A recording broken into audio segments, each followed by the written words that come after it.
Corona Cigar Company is your one-stop shop for all your cigar needs. Whether that's a brand new humidor, a box of those new cigars you've been waiting for, a top-of-the-line cutter or lighter, a place to enjoy the finest cigars and spirits with friends, or the only cigars grown right here in the Sunshine State, we've got you covered. Come visit one of our retail locations for the ultimate cigar experience. Visit us online at coronacigar.com. How about that cigar? How about that cigar? Ladies and gentlemen, welcome to the Corona Cigar Studios for episode 269 of How About That Cigar. And we are so grateful to have you watching live on Facebook, live on YouTube, live on Instagram, and live on Rumble! And of course, if you're listening after the fact on the audio podcast, thanks so much, guys, for making How About That Cigar a part of your regular audio podcast rotation. Click on all the big, beautiful buttons, if you would, please. The like button, the subscribe button, the follow button. All of the buttons help us out so much, and we really do appreciate it. And here in the Corona Cigar Studios on this beautiful November 25th, 2024. Did you bring your boxing gloves? No boxing gloves necessary. We're all friends here. It's the great LaFleur debate, but we're all friends here. We're about to find out. If this is my last night on the show, guys, thanks for your support, and see you in the next life. So this is the day we have this day every year in Minnesota where the bottom drops out temperature wise. Yes. Where this morning when I woke up, it was like, I don't know, 37 degrees, and it got colder and colder and colder and colder. And I think by like Saturday after Thanksgiving, the high is going to be like 17. 17. Yeah. Welcome to Minnesota. Yeah, I'm tired of winter already, and it really hasn't even. We didn't even get any snow yet. Hasn't even started yet. I mean, we got a little snow on Halloween, but like it melted the next day. Dusting. So the Jets did not lose. They were on bye, right? Yeah, Jets didn't lose. They were on a bye week. Once again, for the second week in a row, every team in the NFC North won except the Bears. So that really breaks my heart. We can be happy about that. Minnesota Wilds are still off to a fantastic start. Minnesota Timberwolves, unfortunately, a little growing pains. They've lost 4 of their last 6. When they look good, they look really good. When they look bad, it looks like the players have zero chemistry whatsoever. Yeah, it's gonna take so I think they got to work some stuff out. Last year's team, it took a couple years to come together. It's gonna take a little bit. Yeah. New York's not looking any better neither. They're not looking. Yeah. We'll see. That's true. So Matt Berger, yes. That Matt that says JET sucks. Next time I'm cutting your rope. You know what I'm talking about. Don't you dare cut the rope. I'm gonna cut the rope next time, pal. Should we jump into Spirit of Mystery? Yes, let's jump All right, into let's jump into this week's Spirit of Mystery, brought to us by Postania Cigars. Do you find yourself unsatisfied with the top 10 list from How About That Cigar? Are you wondering how cigars from Postania didn't make the HBTC list, but found their way onto other lists? Well, fortunately, you can be reminded every week with this Postania Cigars advertisement. Postania Cigars, the #1 unranked cigar in the industry. So I came from the fire station and I wasn't able to go to the house and grab him a Spirit of Mystery from my house. I hear excuses. So I'm like the kid from Sixth Sense, except instead of seeing dead people, I hear excuses. No, it's all right. So I grabbed this from your own supply. But I was out of the room, so Yeah. I have no idea what this is. And he's only got like 2 bottles back there. Okay, so you didn't. We were going to do all rum for the rest of the year, but this is not rum. That's not rum. This is bourbon. That is a bourbon. Next week I'll make it up. I'll bring you 2. Well, it's out of my own collection, so if I don't, from the bottles behind me, and if I don't guess it right, Yeah, you only have 1 or 2 rums back there. You didn't guess that. I don't have very many. I got a couple more inside, but not out here. So let's give a little sample.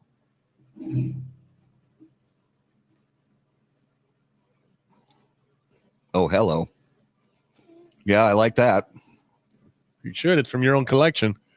I should. I can't quite identify it right now, but I'll give it a few minutes. I have faith in you. Keep drinking it throughout the show, and we will reveal the Spirit of Mystery later on in the show. So, guys, tonight is the great LaFleur debate. I've been trying to put the show together for ages, and I'm so grateful that we got the wonderful panelists on the show that we do tonight. So let's bring our special guests onto the show. And as always, on How About That Cigar Live, special guests are brought to us by Drew Estate. And Drew Estate announced a new member of the Deadwood line of cigars, the Girl with No Name Lonsdale. This new cigar features a wrapper leaf from Mexico in a slim and elegant 7x44 Lonsdale format that promises a slow burn and nuanced smoking experience. The Deadwood Girl with No Name Lonsdale is presented in 20-count boxes, has an MSRP of $11 per cigar, and is shipping now to Drew Estate retail partners. For more information, please visit drewestate.com. All right, ladies and gentlemen, if you would please put your hands together and help us welcome to episode 269 for the great LaFleur debate. First off, Mr. William Cooper. Welcome to the show, brother. Greetings, guys. Hey, thanks for having me on. I appreciate it. Absolutely.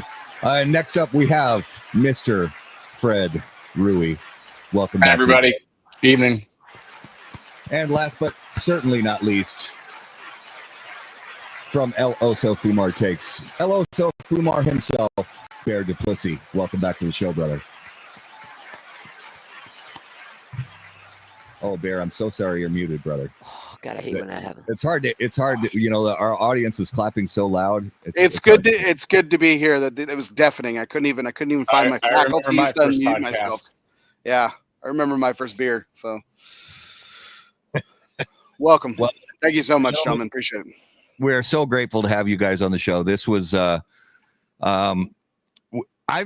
mean, with everything going on in social media with surrounding this over the last few years, I always joked about putting a show like this together, and then finally I just was like, you know what, it's time. And so I'm very, very grateful to have you guys on with us to discuss the greatest to discuss one of the head coaches currently serving in the National Football League, the head coach of the Green Bay Packers. I thought Mr. Matt LaFleur. With that name, I thought he'd be playing hockey. It is a hockey name, but it's a hockey name. That's fair. That's fair. Totally. Yeah. Let us please go around the horn and find out what everybody's smoking. So, Mr. William Cooper, if you would please let us know what you're smoking. Well, I didn't smoke something green tonight. Oh. But I am smoking I'm about to light up the McAuliffe Red. What are you sipping on? In the tour. I got coffee. Yeah. Babe. Nice. Yep. All right, Fred. I already saw it before the show. I'm so jealous, but so grateful that you chose to break one of these out of cold storage. So let us know what you're smoking. I did. I am smoking what was made for the Green Bay Packers in 2014, the Nomad GB19. So Dave Burke seemed appropriate. You know who to call. Not many of them left in my humidor. It's Dave Burke. It's got to be Dave Burke's Mount Rushmore cigar of Candelas, and he's a big Candela guy. I mean, he raved. Yeah, I did this one with James at Black Label, and was good. Very happy with it. It was good, yeah. All right, Bear. What did you decide to set ablaze this evening? Well, gentlemen, I'm honored to join you as always. Thank you for the opportunity to come onto your show. So I thought I'd let you I meant pick. to say that. I thought I'd let you and Raul decide. So I can crack open a box of my Face Redux. I can smoke the Killer Bee. Speaking of James, or I have a Casa de Monte Cristo exclusive from Drew Estate, the Liga Privada Porchetta. So, what am I going to be smoking tonight, gents? Oh, I would go with that porchetta. Yes, for sure. Yeah, we both looked at each other and nodded when you said that. Yeah. And in honor of my fellow my friend there, Raul, the Vikings fan, and for all the Minnesotans who might be tuning in who don't give a shit about the greatest team in the NFC North, I've got some vodka Skull here just for y'all. So Wow. I did puke in my mouth a little bit when you said the greatest team ever. I love it. Well, at least he didn't say the Yankees, right? They are the greatest franchise ever, but oh boy. 27 World Series. Smoking. We know. I am smoking one of our sponsors' cigars, the Post Stanley Broadleaf, which is one of my favorites by them. And I am going to fire up this big, beautiful cigar right now. Oh, sorry, wrong. And that is, Postania. And this is the Postania, Connecticut, the Justice, which is, that's the best Vitola out there. So I'm going to do that right now on the Cigar Toast Cam. Cigar is the leading cigar accessory brand with innovative butane lighters, precision cigar cutting instruments, travel cases, and humidors. Each product is designed and manufactured with the utmost precision and attention to detail. The result is a range of products that exude quality and refinement, reflecting the brand's dedication to excellence. For more information, please visit Cigar.com. There we go. All toasted up. Let's do this. Let's do it. So, in keeping with, we're not going to be like super traditional format with this debate, but we want to give everybody a chance to kind of make at least their opening statement, make their case a little bit to get started with. So we're going to start with opening statements, and Mr. Will Cooper, the floor is yours to start out with opening statements, sir. So let me just kind of get this part out of the way. I don't hate the Green Bay Packers. I love the Green Bay Packers. It's title town, and I want this franchise to win championships. And my whole frustration with this head coach is he is not a championship caliber head coach. He was not qualified to get the job when he got this job, and he has regressed for 6 consecutive years. And this is not about winning regular season games. I'm going to get this right out of the gate. This is not about winning regular season games. The stakes are higher when you are an NFL, a National Football League head coach. It is about winning championships. And that championship has slowly been slipping away over the past 6 years. So that's what I have to say here. I think, and I'll get into a lot of specifics as we get into the mistake that was made in 2019 when this guy somehow, I don't know who he bribed in the organization to get this job, because he was not remotely qualified for a head coaching job anywhere, is what I'm just going to say. And I think I have a couple of theories why he might have got it, but not qualified. What? Yeah, we'll hit him tonight. Right. Oh, yeah, we'll definitely hit him tonight because, like I said, this guy was not on anyone's radar. And like I said, every year it's gotten worse for the most part. That's all. That's my opening statement. Okay. Well, I appreciate that. Boss, it's your chance. Yeah, I'm going to go ahead and give my opening statement right now. I pre-recorded it, but here's my opening statement.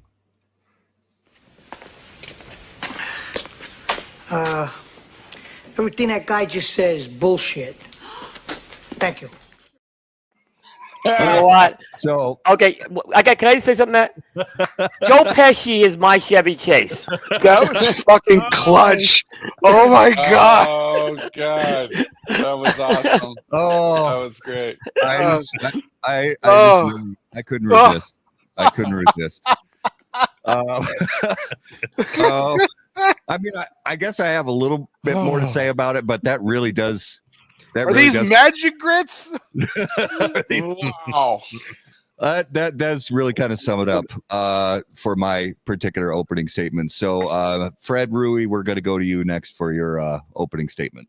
Yeah, I just want to say how this came about, because it was an online set of Smack Talk that clearly I'm a Packer fan, and Bear is as well, obviously.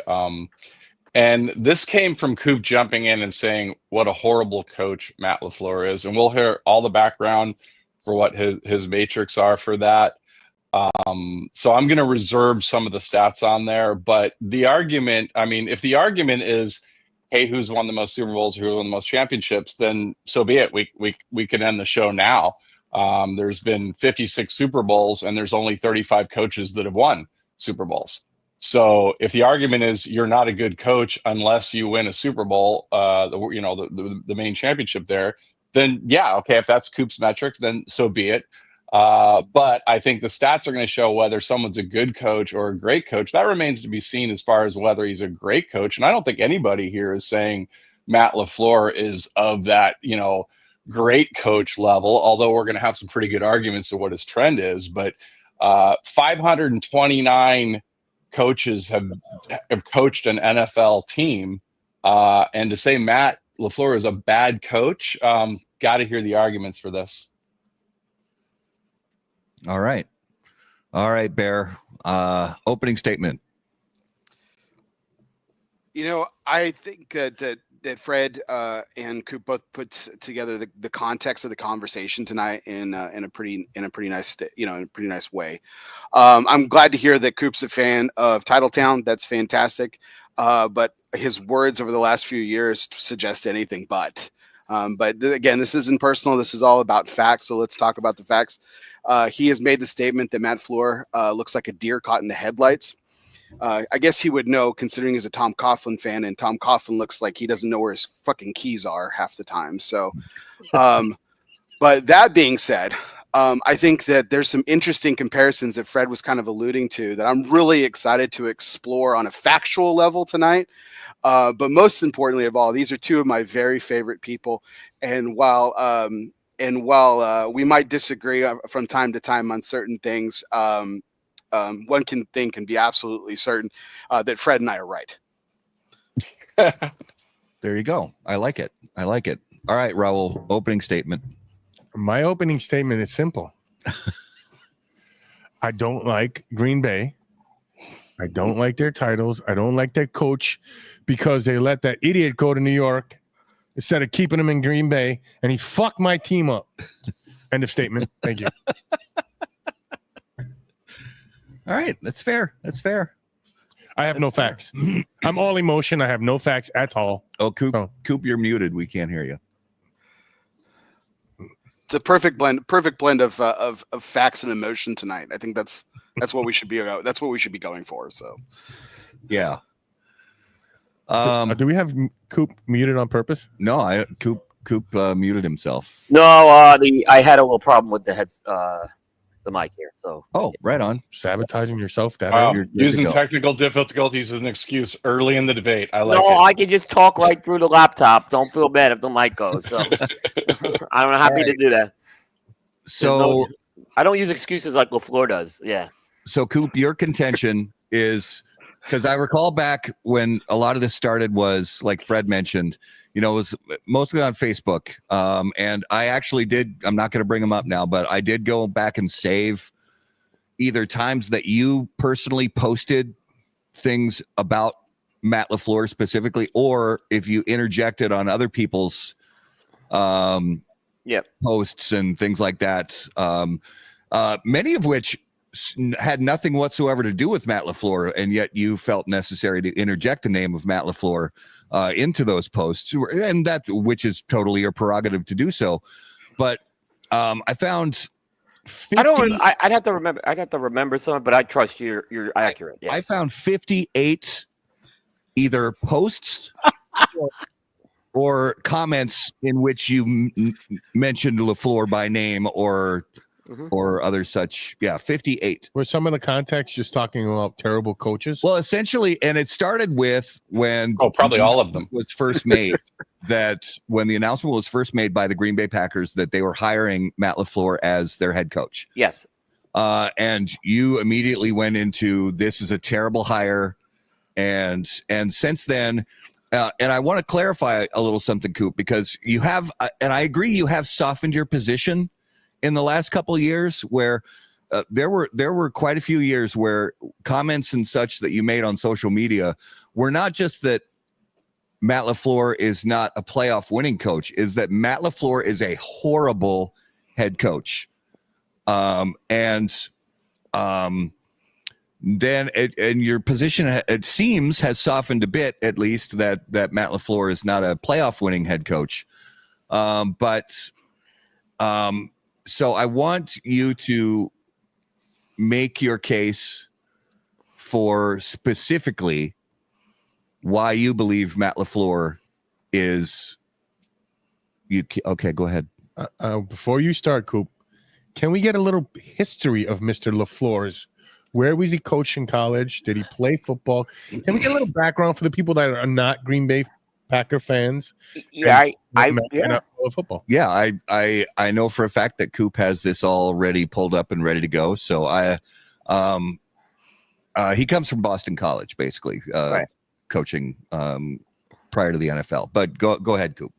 Yeah, so go back to 2018, and LaFleur had pretty much, I'd say, he got hired for the beginning of the 2019 season, right? Really, for about 15 years, he floated around. First, he started with college. He was a grad assistant at Central Michigan, and a quarterbacks and wide receivers coach at Northern Michigan.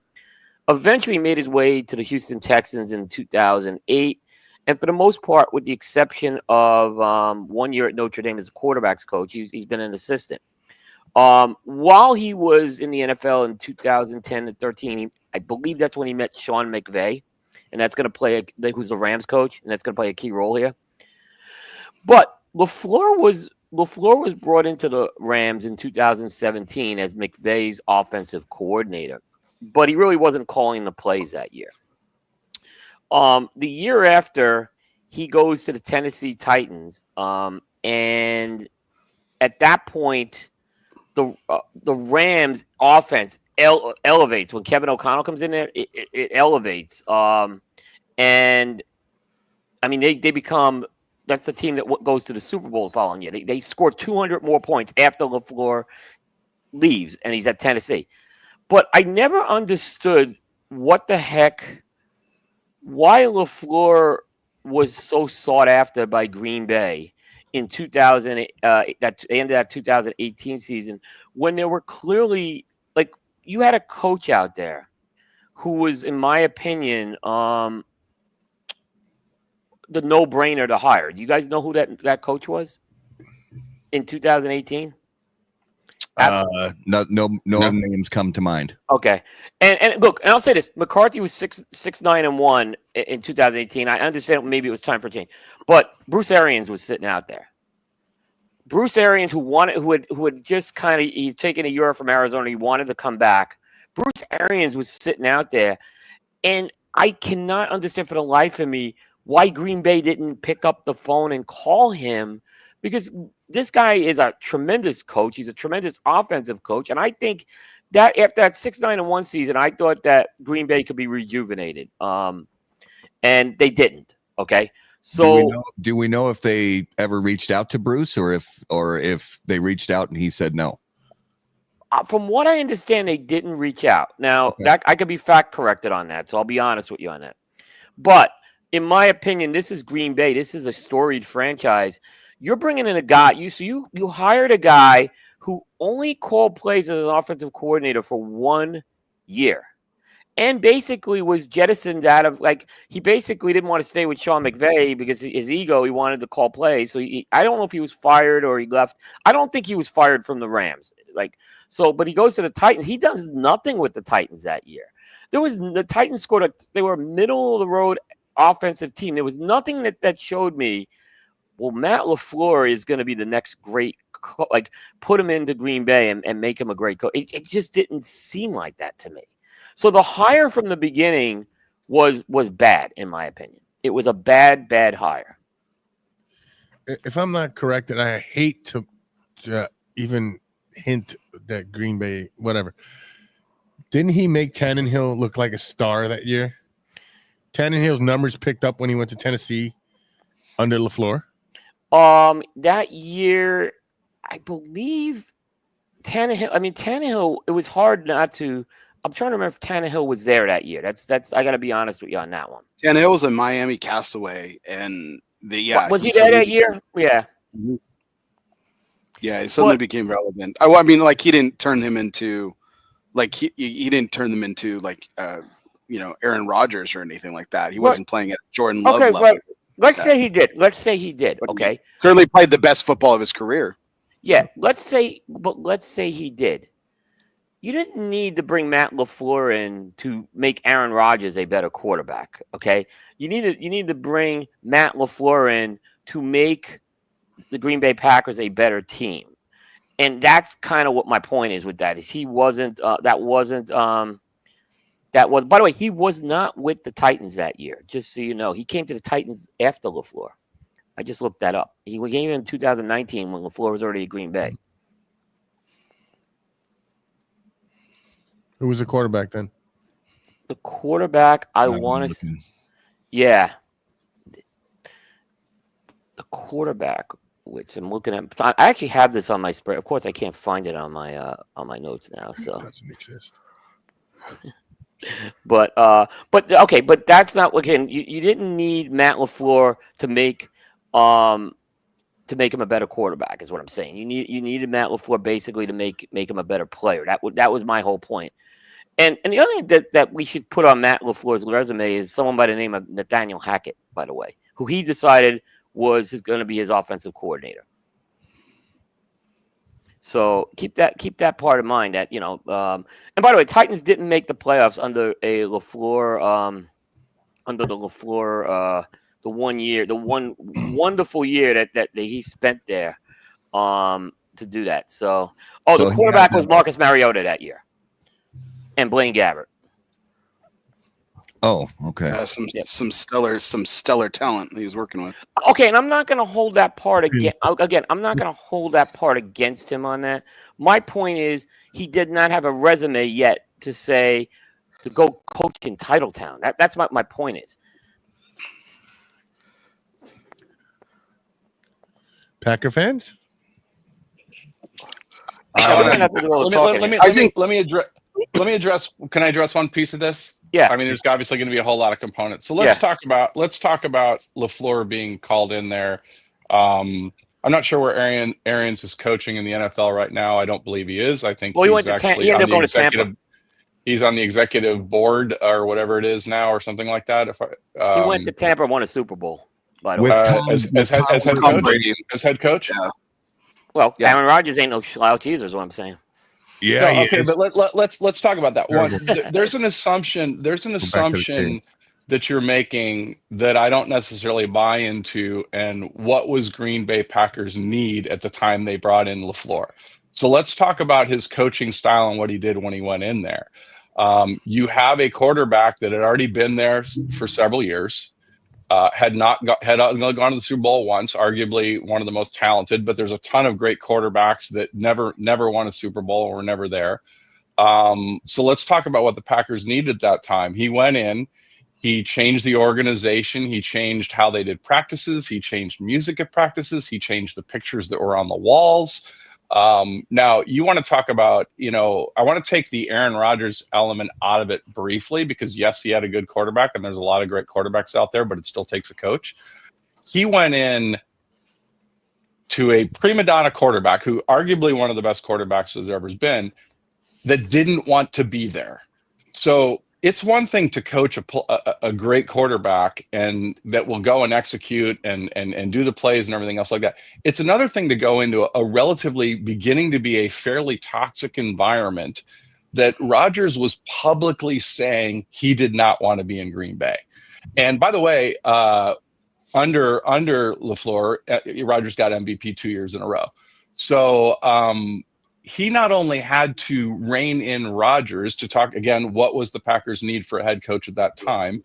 He not only had to rein in a prima donna, he had to rein in a team to rally around the head player, your quarterback that did not want to be there and somehow turn it into a winning season. So I want to take the Aaron Rodgers element out of it, because if we're going to, matter of fact, I want to take quarterbacks out of it just in general, because then you can go to the current season. You can say, well, okay, Rodgers is out of there and he's got a new quarterback, which by the way, missed three games that we had to have a backup quarterback, that our backup quarterback is 3-0. So I think we got to take, you can't just say that he rode on Rodgers on there, but I still go back to what was the environment and what type of coach did you need in the Green Bay organization to handle what could have been a very, very bad and non-winning set of years when your quarterback doesn't even want to be there and says that publicly. I want to address also the inexperience level. Now, this is a consistent MO by Coop across all sports. That if you don't have your AARP card, you're not qualified to be a head coach or a manager at the professional level. And I would like to bring in one piece, I have a few, but I'd like to bring in one piece of evidence here. I think that, and Coop brought in the Green Bay element, okay?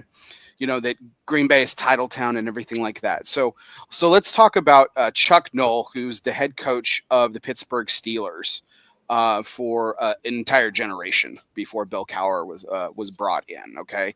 Now, Chuck Noll's experience before becoming head coach was a defensive line coach. So he didn't call defensive plays. He was a defensive line coach. He came in and within a few years won 4 Super Bowls. And we'll talk a little bit more about Chuck Noll's statistics here in a second. So this is just one example of a tremendous leader that doesn't have to have play calling experience to have the intangibles that Fred was just alluding to in his argument, to be able to lead a championship level locker room. Now, again, Coop's going to bring in the fact that he didn't make it to the championship, and that's a very valid point, but he was able to do all the things that Fred just said, and in an incredibly difficult place and an incredibly high pressure franchise. Probably second or I would say second or third, arguably at least top 5. Dallas Cowboys is the biggest hot seat in the league. Always is every year to year and everything. So, and I think that the miscalculation about play calling ability or play calling experience and leadership intangibles do not go hand in hand. And I think, Chuck Noll is just one example of this as well. And there's also great examples across a lot of great coaches that have graced us throughout the history of the league that have actually failed and then come back and been successes. So the fact that he's off to an incredibly great pace, I just find it baffling that Coop seems to ignore the factual evidence of how Matt LaFleur has had some tremendous, not just success, but tremendous success coaching in one of the league's premier positions with little experience. Bear, I just want to address the Chuck Noll thing. Yes, however, different type of game back then, when a lot of times the head coaches were assuming offensive or defensive coordinators on top of head coaching. That was back then when a lot of those cases. So it was a little different back then. Now it's a much more specialized role, and I think you do have to have that play calling experience. The other thing I'll point out is the NFL has proven, if you look at the last 25 years of the Super Bowls, coaches the second time around do a lot better than coaches the first time around. And again, if you're trying to get to a championship level, I don't know why how are they supposed to get the first time if you won't let them? Because by your logic, they can't get the second chance until they get the first. This is Green Bay. Let them go to Arizona and have your first chance there. That's what I'm just saying. This is Green Bay. It's title town. To hire someone who's an experienced coach is what I'm saying. This is Green Bay. This is not the Arizona Cardinals. This is not the Jacksonville Jaguars here. It's Green Bay. Well, just to throw one thing in here, so the coach who was the head coach of the Green Bay Packers just previous to Matt LaFleur, Mike McCarthy, he was let go after a downturn. Yeah, he was. When Mike McCarthy was hired to be the head coach of the Green Bay Packers, he came off of the previous NFL season. He spent one season as the offensive coordinator for the San Francisco 49ers. Mike McCarthy did. Yeah. And they went 4-12. They had they were 30th in points scored and dead last in yards gained. Yet Green Bay hired him as their head coach. And I thought it was a bad hire back then. Okay. Yeah. I absolutely thought it was a bad hire. Now, the difference is McCarthy put them on a trajectory where they got to a championship, is what I'm saying. He lost playoff games before they got to that championship. Yeah. What was that? McCarthy lost a lot of playoff games before they finally got to that Super Bowl, though. Yeah, but they did. But the trajectory was there, is what I'm saying. He came in because it was like 5 years, right? Not so. But let me also correct you on something, Matt. Let me correct you on something. First 3 years as a head coach, like Matt LaFleur did, is not a good trajectory. No, I mean, because he went backwards. He went backwards every year. He got to the championship game 2 years in a row. But I also want to correct you on one thing. McCarthy had 5 years with Sean Payton, but he wasn't calling the plays. So he did have offensive coordinator experience leading a large group. Not play calling experience. Not play calling, but not play calling. LaFleur only had 2 seasons, is what I'm saying. I would say the minimum is 5 even if you're not calling the plays. You got 5 years. He had 2 years. What did Green Bay see in this guy saying, "Oh God, I got to bring Matt LaFleur in to lead Titletown"? And then because but I'm saying what they had to fix. They already had a good quarterback. What they had to fix was an environment that was going on there. Yeah. LaFleur from 2019 to 2021, it's the first NFL team in history to win three consecutive seasons of 13 or more games. But in a big January game, that San Francisco game, the first year, that was atrocious. If you're we don't have to have a debate if you're defining what postseason is. We're defining whether he's a good coach or not. Bill Belichick didn't win until his 7th or 8th year, never won a Super Bowl, and we wouldn't have the argument about him. Second time around, that's my theory. The second time around, coaches do better. But okay, so if you just take the overall winning rankings right now, LaFleur's number 11 out of 529 coaches in the NFL. He's number 11 in percentage. Now, granted, he needs more games to prove that against some of the other guys. Some guys have less, some guys have certainly a lot more.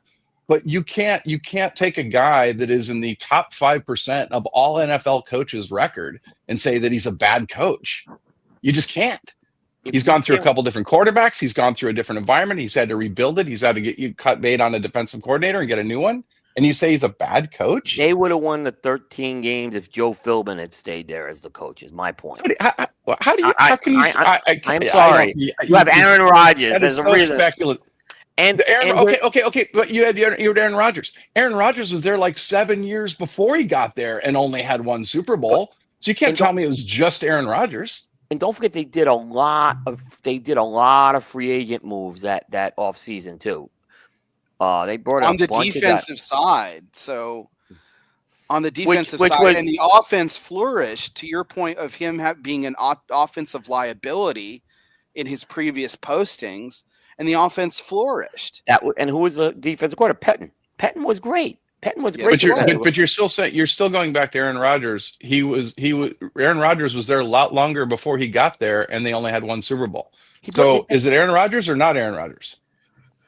I'm saying, Aaron, you have that one. That's the constant. That's like Aaron Rodgers is the foundation there. They fixed a lot Aaron of other Rodgers was losing more games prior to LaFleur. But LaFleur doesn't get credit for his wins. So you want to? I don't say he doesn't get credit for his wins. Go ahead, Bear. You want to talk about some trajectory, okay? So Fred already made the point about the record first 3 seasons in the in the post. So he takes a step back in year 2022, right, with the injuries and bringing in an inexperienced quarterback, goes 8-9. It's his first losing season. The next year, it's his first full season with a brand new quarterback. Okay, not brand new to the system, but brand new at the helm. Okay, leads him to a winning record and a playoff berth and a playoff victory. And I always gave him credit for that win. I gave him credit for that win, by the way, LaFleur. And now he's with the win on Sunday, he's now 8-3, and his winning percentage, is over 70% for the year. So he's on pace to improve again. So he started off hot. He hit a lull, hit a speed bump, and he's you're talking about trajectories. He's climbed back up the mountain. Isn't that something you would want to look for in a head coach, to be able to deal with adversity and then climb back up? I mean, the 2 NFC championship losses were so bad, and they were both on him. To his own admission, they were both on. It was bad. That's called leadership, Coop. That's called bad leadership. I'd rather be a 9-7 team and win a Super Bowl than be a 13-3 team and get whimpered out in the divisional round or something like that. In this case, you got to the championship. I get it. So the benchmark is there's only in the history of all NFL football, there's only been 35 good coaches, because that's all that's won a Super Bowl. That's the benchmark. No, but because he did a bad job in the playoffs year after year after year after year. Did he do let me ask you, will you grade Matt LaFleur's performance? I want you guys to give me a grade in that the Tampa Bay NFC Championship game, year 2, at home, okay, against a warm weather team. I get Tom Brady's in that game, and Tom Brady wasn't Tom Brady in that game. Remember, give me a grade for LaFleur in that playoff game. You don't. Tom Brady's always been Tom Brady. He had an off game, I think that the game did not go well. And I think that there are certain, if you're going to isolate to specific games, sure, then I'll counter with okay, they went to Dallas and destroyed Dallas last year in the playoffs. They did a great job. Which Dallas has been broken since and hasn't won at home since. Stole their soul. So I mean, I would argue that. And if you want to use benchmarks of good quarterback of coaching against coaching, he's like 15-5 against previous Super Bowl winning coaches, the elite of the elite. If we're going to mention that. He's destroyed that. He has a 72% winning streak on the road. That's against coaches that's outside of Green Bay. So if you're going to hang your hat on Titletown in Green Bay, that doesn't wash either. And how do we gauge a loss or a win?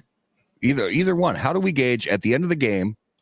Because like Bear mentioned, when Coop, you were saying that after that the second year loss to Tampa Bay, that LaFleur is up on the podium and he's saying this loss is on me.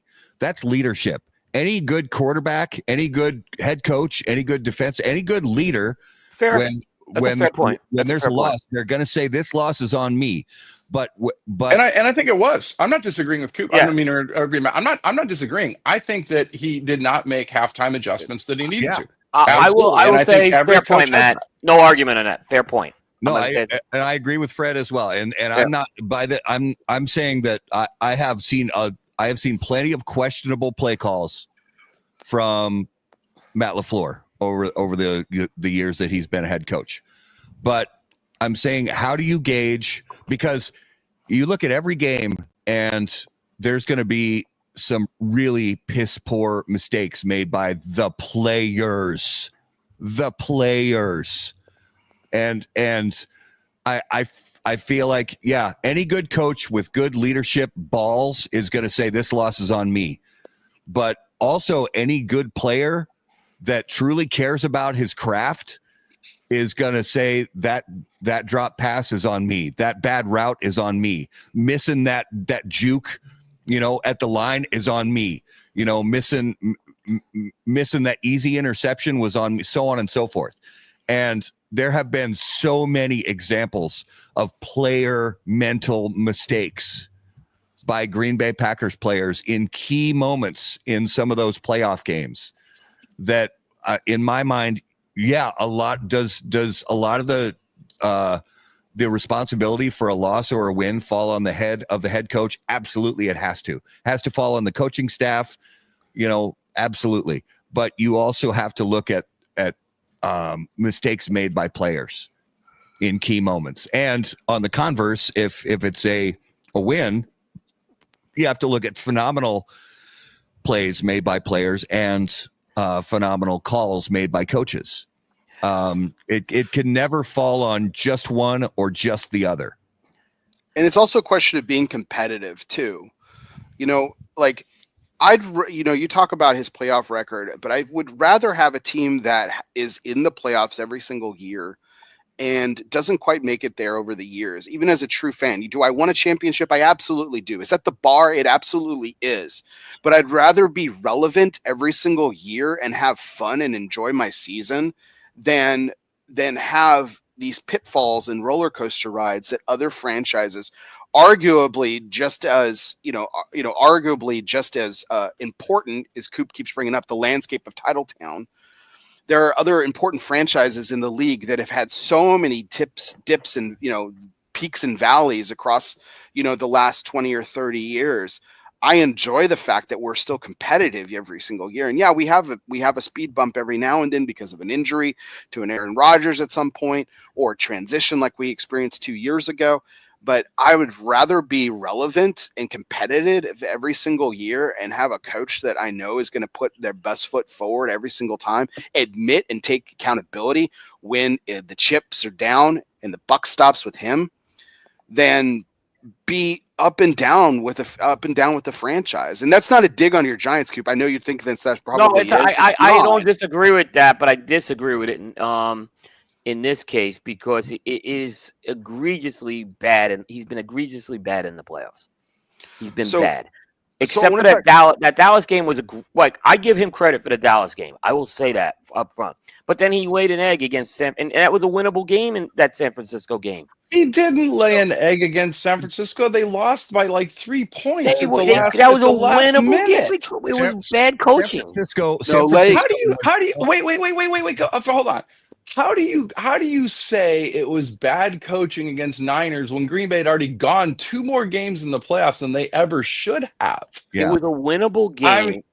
They're all winnable games then. No, but I mean, bad play calling. That was bad play calling. Quote you from a second ago. I'd rather be 9-7 and win a Super Bowl, or in Fred's argument's case, win 2 playoff games that we had no business winning. But the argument is why I think he's a bad coach. Okay, that's what the premise of this is. Okay? So did a bad coach get him to the playoffs? How did he get into the playoffs then? How did he? I mean, you still got to get to the party, to dance. I mean, he's still got to coach him all year. Injuries, quarterbacks, whatever, to even have a chance at it. He has to be a good coach to consistently get to be there. I agree with Coach good in the Dallas game. He did, and I gave him. And Matt knows. I called Matt and I said, Matt, this was what I expect to see. You did. You gave credit to that. I did. He coached a good game. Coop did say that. Yeah, I did. But the players also played phenomenally well on defense, offense, and special teams. And in the San Francisco game, 1 week later, or 2 weeks, whatever it was, in the San Francisco game, it was. I think they both of them never should have been. Well. They never should have been close in that game. San Francisco was so ridiculously dominant last year in the NFC. I mean, all of their key top tier elite players were healthy. Green Bay should have lost that game by 26 points. 100%. Yeah. I'm going back to what Bear said. Yes, being relevant would be wonderful for my Jets. And I do agree with you, going 13 and whatever the hell they went. I would love for my Jets to be that. I would love my Jets to go 9-7 and win a Super Bowl. But I agree that watching a winning team all year long gives you some hope. It's better than watching a 3-13 team and dealing with fucking Aaron the nutcase. You know what I'm saying? It's just there's a lot of, I mean, we're, as Packer fans, we're incredibly lucky, over the last 30 years to be able to watch such, competitive football and be in that conversation and have that hope. and to do it with, frankly, I think it's quite hilarious to me that we're a franchise and we're and we're sitting here defending the abilities of Matt LaFleur when we're the same fucking franchise that hired goddamn Ray Rhodes. You want to talk about laying an egg? So, I mean, listen, if we want to have a conversation about bad coaching, I'll pony up for that one on Ray Rhodes all day, and I'll be on your side, Coop. That guy's a piece of shit when it comes to coaching. Good dude, good, nice guy. But now, I mean, if you want to talk about abysmal coaching, I mean, and talking about taking the hope of a franchise, that was supposed to be a homecoming. He was from that system. He came from the Holmgren school of coaching. He had a bad run in Philly. He had one good year in Philadelphia. He was not a good head coach. Yeah, and I mean, that was a bad coach. And so I think that if you want to have in a vacuum and to put a microscope, back 5 years ago, by the way, Coop, you've said 6 years a couple of times already. We're not done with the sixth year yet. But if you want to put a microscope on your comment from 5 years ago and how we played in an NFC championship game in his very first year, and that's a valid point. Like, it's like, okay, that sucked. We could have done better. We could have been more competitive. He owned it. And we marched forward and we had another great season the following year. So I think that to Fred's point this whole time about him saying he's a bad coach. It's starting to lose a lot of water because he's consistently put up some great performances and some great teams on the field year in and year out. And that's through a transition. That's through an injury-filled year with Aaron Rodgers, transition to a new quarterback. And, injury with the new quarterback. And he's trending to go back to the playoffs this season. And, God willing, we put up some competitive play in some playoff games and we make a run at this thing again. So I want to ask about the change, because we're only 4 years. Well, we're in the fourth year of the 17-game season. Yep. And, I've heard a lot of, opinions from, football, wonks who do their TV shows like Stephen A. Smith and, people like that who, talk about sports for a living on ESPN or Fox Sports 1 or whatever. But then hearing from coaches specifically, whether they're head coaches or coordinators, when they made this change back in 22,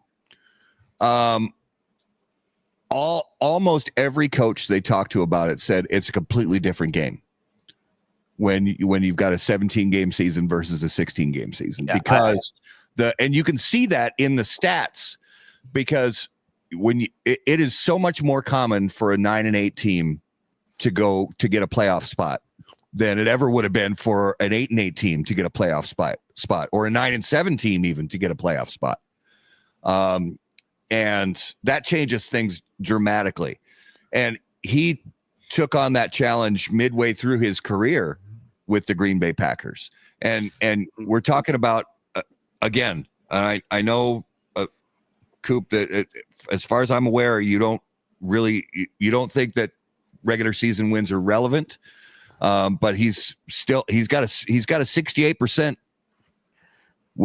winning percentage in the regular season. 69. Well, 69% in the regular season.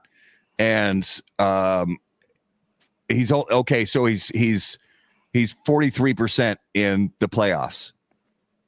But I mean, still to miss the playoffs one time in your first 6 years, and the 6 years yet to be determined, but to miss the playoffs one time in your first 5 years as a head coach in the National Football League, someone who had never been a head coach, someone who, like you, Coop, there were a lot of other people who questioned the hiring, people on football shows and, sports analysts and whatnot, who questioned the hiring of Matt LaFleur as the coach, to be the head coach of the Green Bay Packers. But then to not just make the playoffs, but to make the playoffs in pretty extraordinary fashion in my mind. With strength, not just okay. So last year, yeah, they snuck into the playoffs.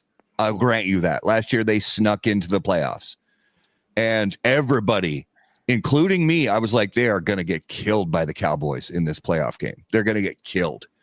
But I just to look at that body of work, and as we're halfway through, a little more than halfway through the current season that we're in right now, to look at that body of work and say that's bad head coaching. I still am struggling to wrap my head around the reasoning. They blew a 10-point lead against the Niners in that divisional game in the fourth quarter. Okay, they had the lead. The Niners weren't playing great in that game. Okay, they weren't. The Niners weren't the Niners in that game.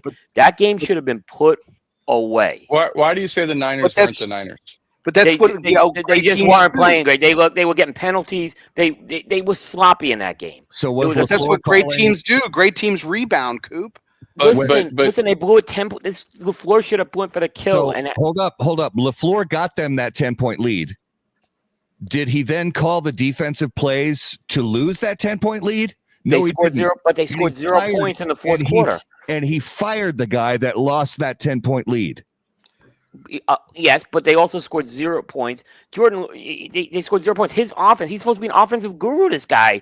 Where was the offense in the fourth quarter of that Green Bay San Francisco game? Okay, where did the title of offensive guru come in? I've never seen that in print anywhere. I heard he is like the horse whisperer. This is what I've heard. I've never heard that. I think you're confusing it with Sean McVay or Nathaniel Hackett or somebody. Some of these other guys. We haven't even talked about him hiring Nathaniel Hackett, by the way. Look, I don't think LaFleur is known for being necessarily a stellar play caller or anything like that. I think it's the embodiment of what he does with the entire team and what he puts together. And I'm sorry, the Niner game, I mean, the Niners were as strong and as healthy as anybody could be. The only thing I think anybody could hope for was to have a shot in that, of which they end up losing by like a field goal or whatever it was. So I think that's as good as coaching as you could get against a team that you are outgunned. The Niners were outgunned 2-1 on the Packers, and they stayed in the hunt. Dallas was definitely favored at home. Should have destroyed Green Bay, and they were at halftime not even knowing what to do because of the coaching, because of the defensive showing him different plays. And like Dallas was absolutely stunned, and it got him a chance. And they had to win 4 games outright at the end of the season to get into the playoffs, then beat the Niners, and then play on what was arguably the best team of the year out of the entire NFL in the Niners, and they end up losing by like a field goal. I think that was stellar coaching. Yeah. So I'm watching. I didn't think he was stellar in the San Francisco game, but this is what, and I'm going to be honest. In the third quarter, I'm like, you know what? LaFleur is now going to if he knocks out the number 1 seed, and he knocked out the number 2 seed, which he did. I said, yeah, he closes this game out. I'm going to have to change my tone a bit, but he did. He showed me the Matt LaFleur that I've seen in a big January playoff game for the years beforehand, and he admitted that collapse was on him as well. Let me go back to what Matt said. Let me go back to what Matt said later. What at the end of the day is you can have the best coaching on both sides. There were just better players on the Niners. But it was you had him. It doesn't matter. Brady was down to what it was in the Super Bowl, was down 20 points and came back. They were better have them until there's zeros on the clock. Exactly. That's why Coughlin was so great. The Giants teams were able to. No, but that's what made Coughlin great. I've been waiting for this. Keep going. Keep going. Because he made chicken salad out of chicken shit, and that's what makes a great coach. Is what I'm saying. That's how Green Bay got there. Did he have Green Bay took a bad situation, injuries at the end of the year, and went all the way to get to play the Niners, the number 1 seed. They'd already destroyed the number 2 seed. They were against the number 1 seed. But he couldn't close them out. He should have been able to close. You're right. He didn't. He didn't close them out. But I don't think that's on coaching. The defense fell apart. The defense fell apart. They did fall apart. And then they fired their defensive coordinator, and now they've got somebody better. Is he? So here, let's. So Coop brought him up. I'm jazzed. Coop brought him up. Okay. So Tom Coughlin, right? So let's talk about old Tom, okay? Who can't find his Yeah. keys or the parking lot. Or remember Hey, his let's not do football game. it. Age discrimination is not a fun thing, Bear. You're doing it to Matt LaFleur, though. You're doing it to every young guy that gets an opportunity. It's age discrimination. We can't have it both ways. So I get to make fun of him if he's old. If you get to make fun of him if he's young. I didn't make fun of him. I just say he's not a good deer in the headlight. So to Matt's point a second ago about how many coaches. So Tom's first 6 seasons he coached 96 games. Matt LaFleur's already coached 93 in 5 and some change years. Okay, in those first 6 seasons, you know how many playoff games Matt LaFleur has won in his first 5+ years? Hasn't had a chance for 6 playoffs, right? He's won 4, right? How many did Tom win? He won 3 playoff games. 4. He's won 4. Okay, the same winning percentage. Okay, so to go back down to like again a different game, but I've got to mention this. Chuck Noll coached 70 games in 6 years.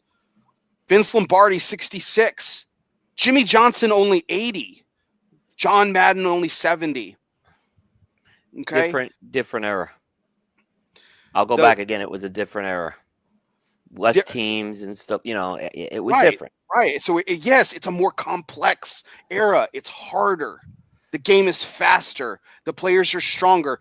You know, back when John Madden was coaching, a linebacker was eating, logs of summer sausage between quarters, and weighed, and still couldn't, still God didn't bless weigh America. Still didn't weigh 220 pounds, but none of it was solid muscle. They've got iron trucks weighing 240 pounds, driving downhill, running between linemen that are 340 pounds apiece and can run 40-yard meter dashes in under 5 flat.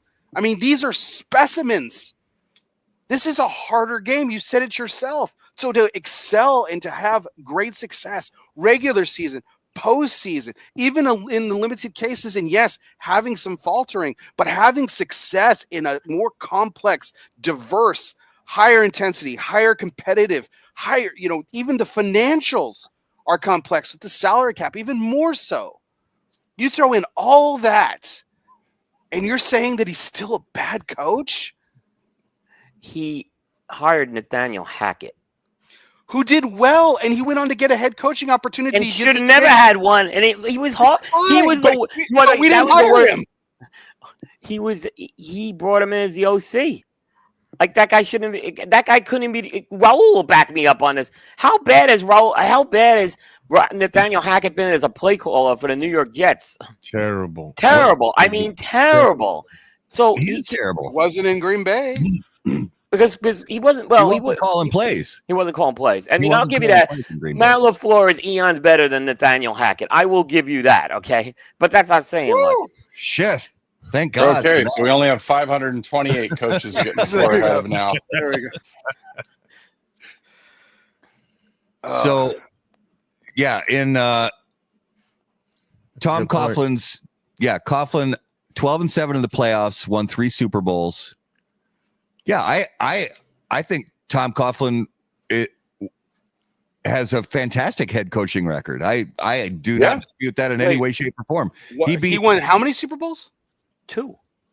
No, he only won 2, Jay. He only won 2. He only won 2. Parcells won the other 2. So, yeah, for this discussion, Jay, we're just talking head coaching records. But, Tom Coughlin has a phenomenal head coaching resume. Phenomenal. He beat the greatest team. He beat overall in the body of work, but in the same time frame, they're on equal levels. I agree. Actually, Coughlin, when you look at their first 5.5 seasons, Coughlin is well below LaFleur. 20 trajectory. 20 points. He had to clean up Jim Fossil's mess, though, and that's another dud of a coach. We had to clear up. What they inherit. It shouldn't matter what they inherit. I mean, when LaFleur took the head coaching job in Green Bay, yes, Aaron Rodgers was there, but everybody knows now what a lot of us Green Bay fans knew then, that Aaron Rodgers is a problem for the organization. Cancer. He had a number of years where he was really solid. He was a good locker room guy. He was a good leader. He was a good member of the team. But that all went away mysteriously after he won his Super Bowl. And LaFleur inherited Aaron Rodgers. He did. And still turned that into his first 2 seasons as an NFL head coach, going to the NFC title game. Your GM did a phenomenal job after the 2018 season. You have to say that. Yeah, when they hired Matt LaFleur, that was the phenomenal job of hiring. No, that wasn't. They brought the players in, like you said. No, don't give me that. You would have brought Bruce Arians, and you would have had to ring those in the 1920s. Because we didn't have probably you would have. Bruce Arians got Tom Brady. Bruce Arians, Aaron Rodgers. I mean, back in the history of Bruce Arians got the best team captain in the history of professional sports. Bruce Arians has a really good track record, though. I mean, he has a very solid track record as a head coach. That's all. How many Super Bowls did he win? 1. There you go. That's all. How many LaFleur win? How many? So far 0. But that's the point. Okay, again, we're comparing the number LaFleur of years. Didn't have Tom Brady. Tom Coughlin, 58% winning percentage. Bill Belichick, arguably the greatest head coach in the history of NFL football, 42% winning percentage in his first 6 seasons. Okay. Andy Reid, who you yourself said was a coach. I asked you, I said, hey, tell me who you think. I said, other than Coughlin, who would you characterize in this era? And you said Andy Reid was your number 1 person after you said Tom Coughlin and Bill Belichick. You said Andy Reid. I said, great. So that's 66 winning percentage. So Matt LaFleur is above him. Bill Parcells was a 55% winner. And that includes the Super Bowl year. He won a Super Bowl in his first 6 seasons. Look at all the rings with all those guys I named. Reed's got again 3. Later, to your point, later in their career. This is the very beginning. We're seeing the genesis of potentially a potential. I'm not saying he is a great coach or he will be a great coach, but the trajectory, to use your word du jour, is there. The trajectory bomb. John Madden is the only one. 73%. 73% in his first 6 years. And he Don Shula, after his first 6 seasons, his playoff winning percentage was 66%. So everyone talks this Belichick thing, okay, with Cleveland. But do you guys remember what happened, right? So Belichick, bad organization. Year 4, he gets them into the playoffs, right? Year 5 was supposed to go good until Art Modell decided he was moving the team to Baltimore. And the whole organization just came apart at that point. That was the owner who screwed that up, right? Which is why Belichick ended up landing somewhere else pretty quick. Isn't this a conversation? I'm sorry, I didn't mean to cut you off. Isn't this a conversation of trajectory, though? Doesn't Green Bay have to not make the playoffs for like 4 years in a row before we're allowed to have this conversation that LaFleur's not a good quarterback? I mean, how do you not say? I mean, right? Like even right now, even if for some reason we can't make the playoffs right now. Our league right now, it's the toughest. Our league. If you look at Minnesota, Detroit, Chicago, which is barely on there, in Green Bay, there are more wins of those 4 teams than the next division is like 10 wins behind. It's like, I mean, the trajectory is there. I think they have to not make the playoffs before you can say that they're being not coached right. Yeah, year one NFC championship. Year 2 NFC championship. Yeah. Year 3 divisional loss. Year 4 doesn't make the playoffs. Year 5, I'll give you there was improvement. I will give you that. Like I said, so the Dallas win the Dallas win was the best game I ever saw him coach. 4 out of 5, including 2 NFC championships, does not get you a good coach rating. He blew a 10-point lead against San Francisco. The Tampa Bay game 100%, was there. 100%. The Tampa Bay game was. I'll give you maybe that first year against San Francisco. I'll give you that. That was a good. But we're talking about the body of work. You're saying he's a bad coach. But all these great coaches that you've mentioned, Tom Coughlin, Andy Reid, Bill Belichick, they all lost games too. So where's the line of grace that you have? Like there's so much confusion. I hate to blur the lines and cross into a different sport, Coop. But by your logic, and I heard you say it for years, that Dusty Baker was a great manager. It took him 2 fucking decades to win a World Series. But that's baseball, different sport. Like I understand that, but he's in baseball, 2 decades is okay, and you're still a good coach. No, great coach, Fred. Again, I look at in a big like in baseball, you judge things in October, right? But Dusty Baker had a pretty good October record, much better than LaFleur's January record. Is what I'm saying. Do we think LaFleur will ever win a championship in Green Bay? No. And I'll watch me be wrong this year. Gentlemen, do you think LaFleur will win a championship in Green Bay? I think if the organization, yeah, go ahead, Fred. I'm sorry, please.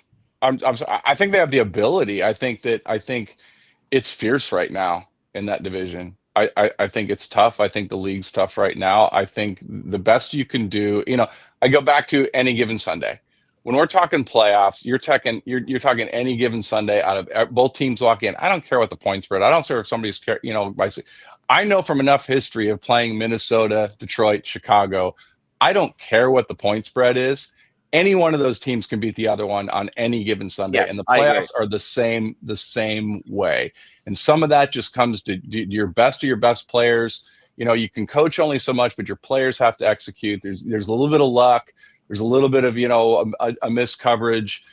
Even the Dallas blowout, which was amazing to watch last year, and was definitely good coaching. Dallas made a fundamental mistake. They had played man-to-man all year, gets them there. They dropped a zone in the first half. Any good quarterback, if their line is holding for any period of time, any good quarterback will pick apart a zone eventually. And Dallas came back out in the second half and go, hey, we're going to keep running zone.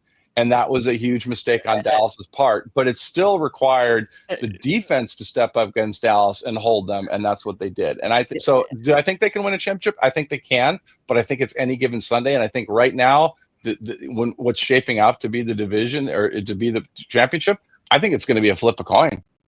But I think they can. I think Love has to settle back down to where he was last year at the end of the year. Yeah. He had a rough start. They had to have a huge run at the end. And Love had the best stats from Thanksgiving on last year of any quarterback in the NFL. Which was the reason why they made that run. Which is the reason why they made that 100%. And but that's player and coaching in alignment. And Green Bay has a history of that. You look at Lombardi, arguably one of the great coaches, but I don't know if he would have done that without a Bart Starr. He needed somebody to be able to execute. You have to have a good quarterback. There's been a lot of great quarterbacks that had decent coaches behind him. Marino never got a Super Bowl, and he was an outstanding quarterback. Yeah. So at the end of the day, when you're talking at the very, very end of the playoffs, everything has to be aligned. The players have to be healthy. The coaching has to be on par. Your players have to step up above their pay grade at that point, and it's anybody's game at that point. But LaFleur has consistently delivered the team to the playoffs to have that shot, and that's what defines a good coach. Yeah. And Marino had Shula for a bunch of his career, just to point out something. And Shula's a great coach. So and they still can't do it. This is a hard league. It's a hard to win Super Bowls. That's why Bill Belichick and the New England Patriots is just that dynasty will forever live in lore because it's just an unbelievably tough league. But to that, to the point of kind of where we're going with this a little bit, I just want to say again, we keep going back to these seem kind of this similar discussions about trajectory and everything like that. I think when you look at what LaFleur's been able to do, and arguably you can go back in history with Green Bay, which is really interesting about this organization. In the last 30 years, outside the quarterback position, there really hasn't been a lot of transcendent talent. The only other iconic talent, absolutely hands down iconic talent that you've seen in the prime of their career outside the quarterback position has been Reggie White in the defensive end. And that was 30 years ago. Yeah. And so other than that, there's a lot of players that are beloved and I have loved, and Devontae Adams, I would say, is arguably a fringe all-time great player, but I think he's also the byproduct of who his quarterback was. If he left to Green Bay, hasn't been able to do anything since, and I don't think that's a mystery, as to why. So I think when you look again to bring this back to the current state of affairs, look at who Matt LaFleur has had on his roster, and can you look back and say, oh, there's 3 or 4 surefire Hall of Famers on this roster? You don't see it, and sure as heck now, Jordan Love hopefully has a long career ahead of him, and maybe he's in Canton one day, maybe not. That's a far cry from where he is currently, and I like what he's doing right now, and that's great. But there's nobody on this roster that you can say, oh, he's headed to Canton, that's for sure, and and they make a difference. They make a difference on the players. So that kind of talent, over the years, your chicken salad out of chicken shit metaphor that you like to throw about, no one I think has done better over the years than Green Bay quarterbacks. Bill Belichick is obviously another exception to that too, who's done that again. He had Tom Brady. We've had Brett Favre. We've had Aaron Rodgers, and now we have Jordan Love. But other than that, Green Bay coaches haven't had the pick of the litter when it comes to iconic talent on their teams. And what Matt LaFleur has done in his first 5+ seasons, if you look at the rosters, the players and the caliber, not that there haven't been beloved and great players. I've loved a lot of them, and I like a lot of them. But there's no iconic generational talent that has ever graced our team. And to your point, let's go outside quarterback, though. Green Bay is an organization that's not afraid to make tough decisions. They made a tough decision letting Favre go that ended up being the right timing for that. Aaron Rodgers, they let go. It ended up being the right time at that. They did. Last year, letting Aaron Jones go, which we thought was a monumental mistake. Oh, yeah. And now you have Josh Jacobs, who is the first person to have 100 yards against the Niners last week in like 54 games of the Niners defense, which is great at the run. Green Bay's they have the youngest roster. This is the second year in a row they've had the youngest roster. So you have newer players that aren't used to that speed. They may have been great in college, but hey, this is the NFL. It's an organization that basically likes to bring players in and not promote within, but basically take their B squad and move them up. It's a different environment, and all that ties into coaching having the ability to do that, because they don't have, other than some solid quarterbacks, which they certainly that's great, but they've had to do it in all the other positions. And one last thing on that part is that he's created an environment that, and to your point, Coop, about why bring him in, he created an environment literally, the end of last year and going into this year, the wide receivers aren't showboating. They're like, I'm okay blocking. They're downfield blocking for other wide receivers because they just want to win the game. They want to do what it takes. And that's difficult because you get these prima donnas, and you can have an A player that's a prima donna, but if no one else is willing to help them out and they alienate the rest of the team, it doesn't work. And part of the coaching, what you look for a requirement of coaching is what environment do they create? And I think he's created a great environment of the players. All right, Tony Hogan from Crux Cigars, you're just trolling now. Barry, you didn't answer my question. Do you think LaFleur can win a championship in Green Bay? Yeah, thanks, Roll. I'm sorry. I apologize. I think it's all on the organization. I think it's a lot of it falls on the organization. I feel like if Matt LaFleur continues to perform and put together teams that can contend and compete like they do like he's done in his first 5+ years, and they continue to try and build good rosters. I'm not even asking for great or legendary rosters, but good rosters. I think he's got a chance. It also depends on the development of Jordan Love. Jordan Love isn't Aaron Rodgers in his prime, and he's not Brett Favre in his prime either. But he's had some great couple of years. I have some high hopes for the kid. I like him a lot. But it really depends on the development of him and the decisions that the organization continues to make. But I'm confident in that. So I think there's a good chance. Will they go on a run like the Kansas Cities and the New England Patriots of the last 20 years? No, I don't see that in the future. I don't know if anybody can anymore. I'll take it. No. I don't know if anybody can go on that run anymore. No. Yeah. Matt, so questions for you. I think that of all the teams and all the head coaches in the NFL today, that Green Bay has the best chance to make it to the Super Bowl I'll say NFC. Out of teams in the NFC, in the next 5 years, Green Bay has a better chance than most teams to make it to and win a Super Bowl. And I believe Matt LaFleur is a big part of those wins. And if you go back to last year, Fred mentioned it, Bear mentioned it. The age of these players, when you've got Matt LaFleur, who, when he came into this coaching job, yes, Aaron Rodgers was there, Devontae Adams was there, but then you lose those guys. And now you've got a team of quote unquote young nobodies. And yeah, there are some guys that are starting to make a name for themselves. Even players on defense starting to make a name for themselves. You know, you got guys like Jair Alexander, he's a decent, defensive back, but he's not elite.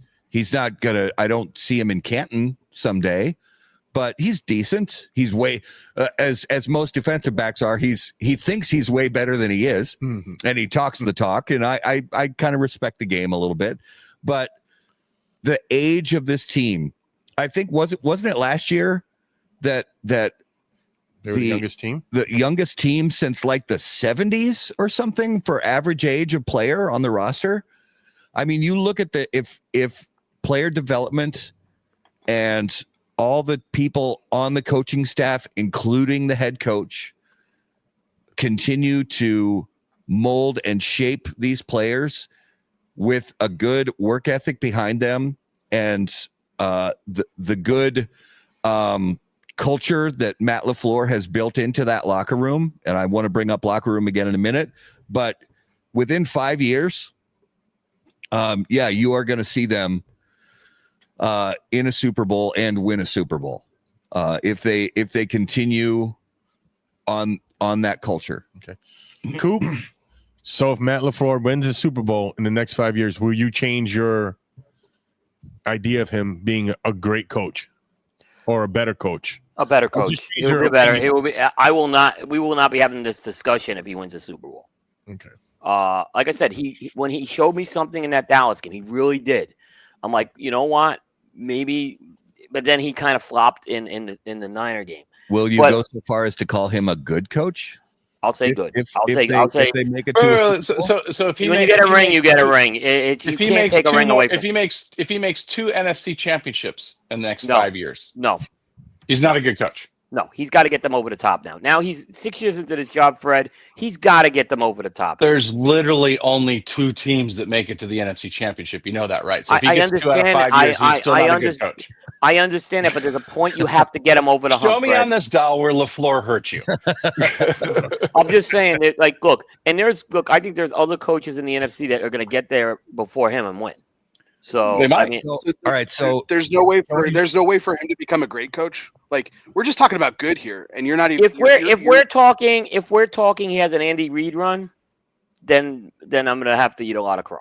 I don't see that happening. Okay, if you talk about you got a guy who wins. That's the line, though. Multiple Super Bowls. Multiple two Super Bowls is Hall of Fame. 2 Super Bowls gets you into the Hall of Fame. Is he a great coach if he wins 2 Super Bowls? I have to put him up there. How many coaches are in the Hall of Fame with only one Super Bowl? I have to put him up there. Yeah, but there's a lot. But I'm just saying 2 pretty much guarantees you a spot in Canton is what I'm saying. There's a lot with one. No, I agree with that. Yeah. So I got to bring up something that Tony Hogan, our good friend from Crux Cigars, in the comments. KOC is greater than LaFleur. KOC. I agree. Well, he's done a great job. How can you say that Kevin O'Connell is a better head coach than Matt LaFleur? Because he has worked. Okay. In terms of the talent he has had, he's a better coach. The talent. Oh my God, Coop. Yeah. What talent? He has not had Aaron Rodgers or Jordan Love, is what I'm saying. He's got Sam Darnold right now. He's got Sam Darnold. But Kevin O'Connell is not someone okay, let me put this. Kevin O'Connell is not yet I'm ready to put him into an elite coaching thing, is what I'm saying. But you think Kevin O'Connell is good. But I would take he's a good coach and you think LaFleur is a terrible coach. Because, yeah, I think so. Yes. Oh my God. I agree with you, Coop. Again, if I go Pour again, me another shot of LaFleur is whatever now the fuck that 6 is. years into this is his 6th season. We are now talking about a guy who's an experienced head coach. Okay, you got to get them over the hump at this point. Where's the line of grace with you? He goes to the NFC Championship in his first fucking year. That's not good enough. He puts up playoffs, goes into playoffs. That's not good enough. But he's a worse coach than Kevin O'Connell. How many Super Bowls has Kevin O'Connell won as head coach? None. But How he's many not that. NFC But Kevin O'Connell, I'm not ready to put Kevin He's a O'Connell. great coach. How many NFC Championship games has Kevin O'Connell coached? How many? He has not. No. Answer my question. None. Okay. I don't understand your benchmark, Coop. Because I really believe don't. I believe when I really look don't. at I believe that he hasn't had the talent level that Green Bay has had. That's what I'm saying. Except for that guy named So JJ. what talent level did Green Bay have last year when they blew out the Dallas Cowboys in the wild card game? Jordan Love. Okay. What else? Yeah. Jordan Love, you have a franchise quarterback and a defense that could play decent against that. Not they did well. They much as I love Jordan Love, I don't believe that he has yet earned that title of franchise quarterback. He's 100%. He's 100%. improving, but you gave him how much money did you give him? He's got a lot. But that's the nature of the business these days, Coop. And that's also Green Bay's philosophy on there. But Jordan Love has not proved himself to be an elite quarterback yet. He had a good run last year. He has talent, but he's also still throwing stuff that he shouldn't be throwing. You're still dealing with a rookie, a relatively rookie quarterback. Yes, Green Bay signed him, and that may have been a huge mistake. We'll see. But he's already been injured a couple times. Our backup quarterback had 3 wins out of this season. So, I mean, you can't say Jordan Love. He has Jordan Love, and that's the reason. But so he's not Aaron Rodgers. But Kevin O'Connell's working with Sam Darnold right now. Is what I'm saying. So, do you think if OKC Malik Willis is better than Sam Darnold, or worse than Sam? Like, come on. I'll say something positive on LaFleur. He did a good job with Malik Willis. He did. He had him ready to play. I'm gonna be fair here. He did a good job with Malik Willis. So I just don't understand your benchmark. My benchmark is that this guy has not. He's had the talent to win a Super Bowl, especially those first, and he has not done it.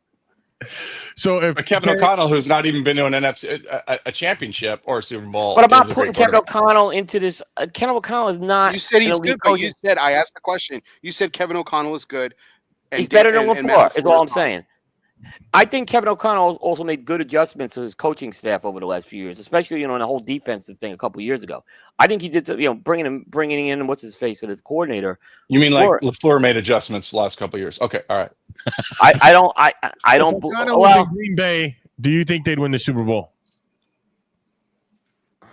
Coop? Probably not. Why? He has Jordan Love.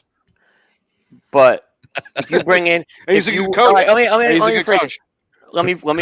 ask this question: Who's the best coach in the NFL right now? Andy Reid. Would any of you say if you can get Andy Reid tomorrow, what would you do with Matt LaFleur? Would you take that? I would take him. Yeah, absolutely. You take it. That's my point. You would take it. Hi, Matt. But that's the best coach in the league right now. I'm just saying. All right, if you could get Jim Harbaugh. Nope. No, Jim Harbaugh is a hell of a coach. Jim Harbaugh is a hell of a coach. The argument, he's also toxic as fuck, and he's also the comparative Aaron Rodgers to the head coaching world. You have said he's not a good coach. We are talking about the greatest coach in the NFL right now, and you're thinking we're crazy for saying yes. Would you take Sean Payton? No. Sean Payton, he could be coach of the year this year for what he's done in Denver. I don't want to go anywhere near the whole Bounty Gate bullshit. Okay, I'll give you that. Nowhere near it. I'll give you that one. How about Sean McVay? No. Sean McVay is a great coach. He's two Super Bowls. I will say it's very, peaks very and valleys, close. bro. Peaks and valleys. I'm standing by my argument. Close. I think McVay. And now, do I think McVay is a better head coach than Matt LaFleur? I think he is. But at this current juncture, like right now, today, if we could switch I'd say because of the locker room culture and chemistry and all that, no, LaFleur's got to stay where he's at.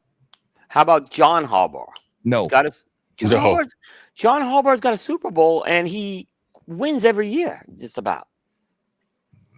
He's got not John LaFleur. Okay. Dan Campbell. I know Dan Campbell. I think Dan Campbell's a tremendous coach. I think he's a very good coach, but no, I'd still Campbell changed the culture of a whole organization. That's a big. So did LaFleur. I don't think he did. So did LaFleur. No, he didn't. He 100% did. Titletown is always Titletown. That's my point. Titletown's always Titletown. Detroit was like for 30 years has been a laughing stock in the NFL. If they had not, I think Dan's a great coach. LaFleur out of it for a second. If take LaFleur out of it for a second, if they had not ousted Mike McCarthy, if Mike McCarthy had still been in seat, this locker room would have been a landfill. It was time. I'm a McCarthy guy. It was time for McCarthy to go. I agree with you. In Dallas too, so he needs to be out of coaching, but that's a different story. Well, he's not. Again, then you look at the record. You could say you can apply. I agree. He has not done what he hasn't produced in Dallas. I agree. And that loss, that was a bad loss. And by the way, Dan Quinn, right? You want to talk about bad coach? Dan Quinn was the guy who's the defensive genius in Dallas, and I've heard that term defensive. What a great job. He called that zone defense in that game. That was all Dan Quinn, and he got a head coaching job. And look at the crap he's blown leads 3 weeks in a row. Dallas's problem isn't necessarily it comes on the coach ultimately. But look, the owner Jerry Jones would not have put up with that shit 20 years ago. I think he's older now, and I think he's just phoning some of it in. Yeah. But Dallas, when every year at the beginning of the year we look at the roster and go, Dallas has a killer roster, but they have prima donnas. They won't play together as the team. I go back to what Baba Black Sheep, and I go back to the old Raiders, Oakland Raiders, that they had all the leavings of players that nobody wanted, but they came back and it didn't matter. They were down 3 touchdowns with 3 minutes to go, and they're king of the onside kick because they played with heart. And I think that's what it takes to win the league now. You can't have like what Dallas has. You can't have prima donna. You got to have heart. I got a question for Raul. So Matt LaFleur let's say he's available. Do you take him as a head coach of the Jets?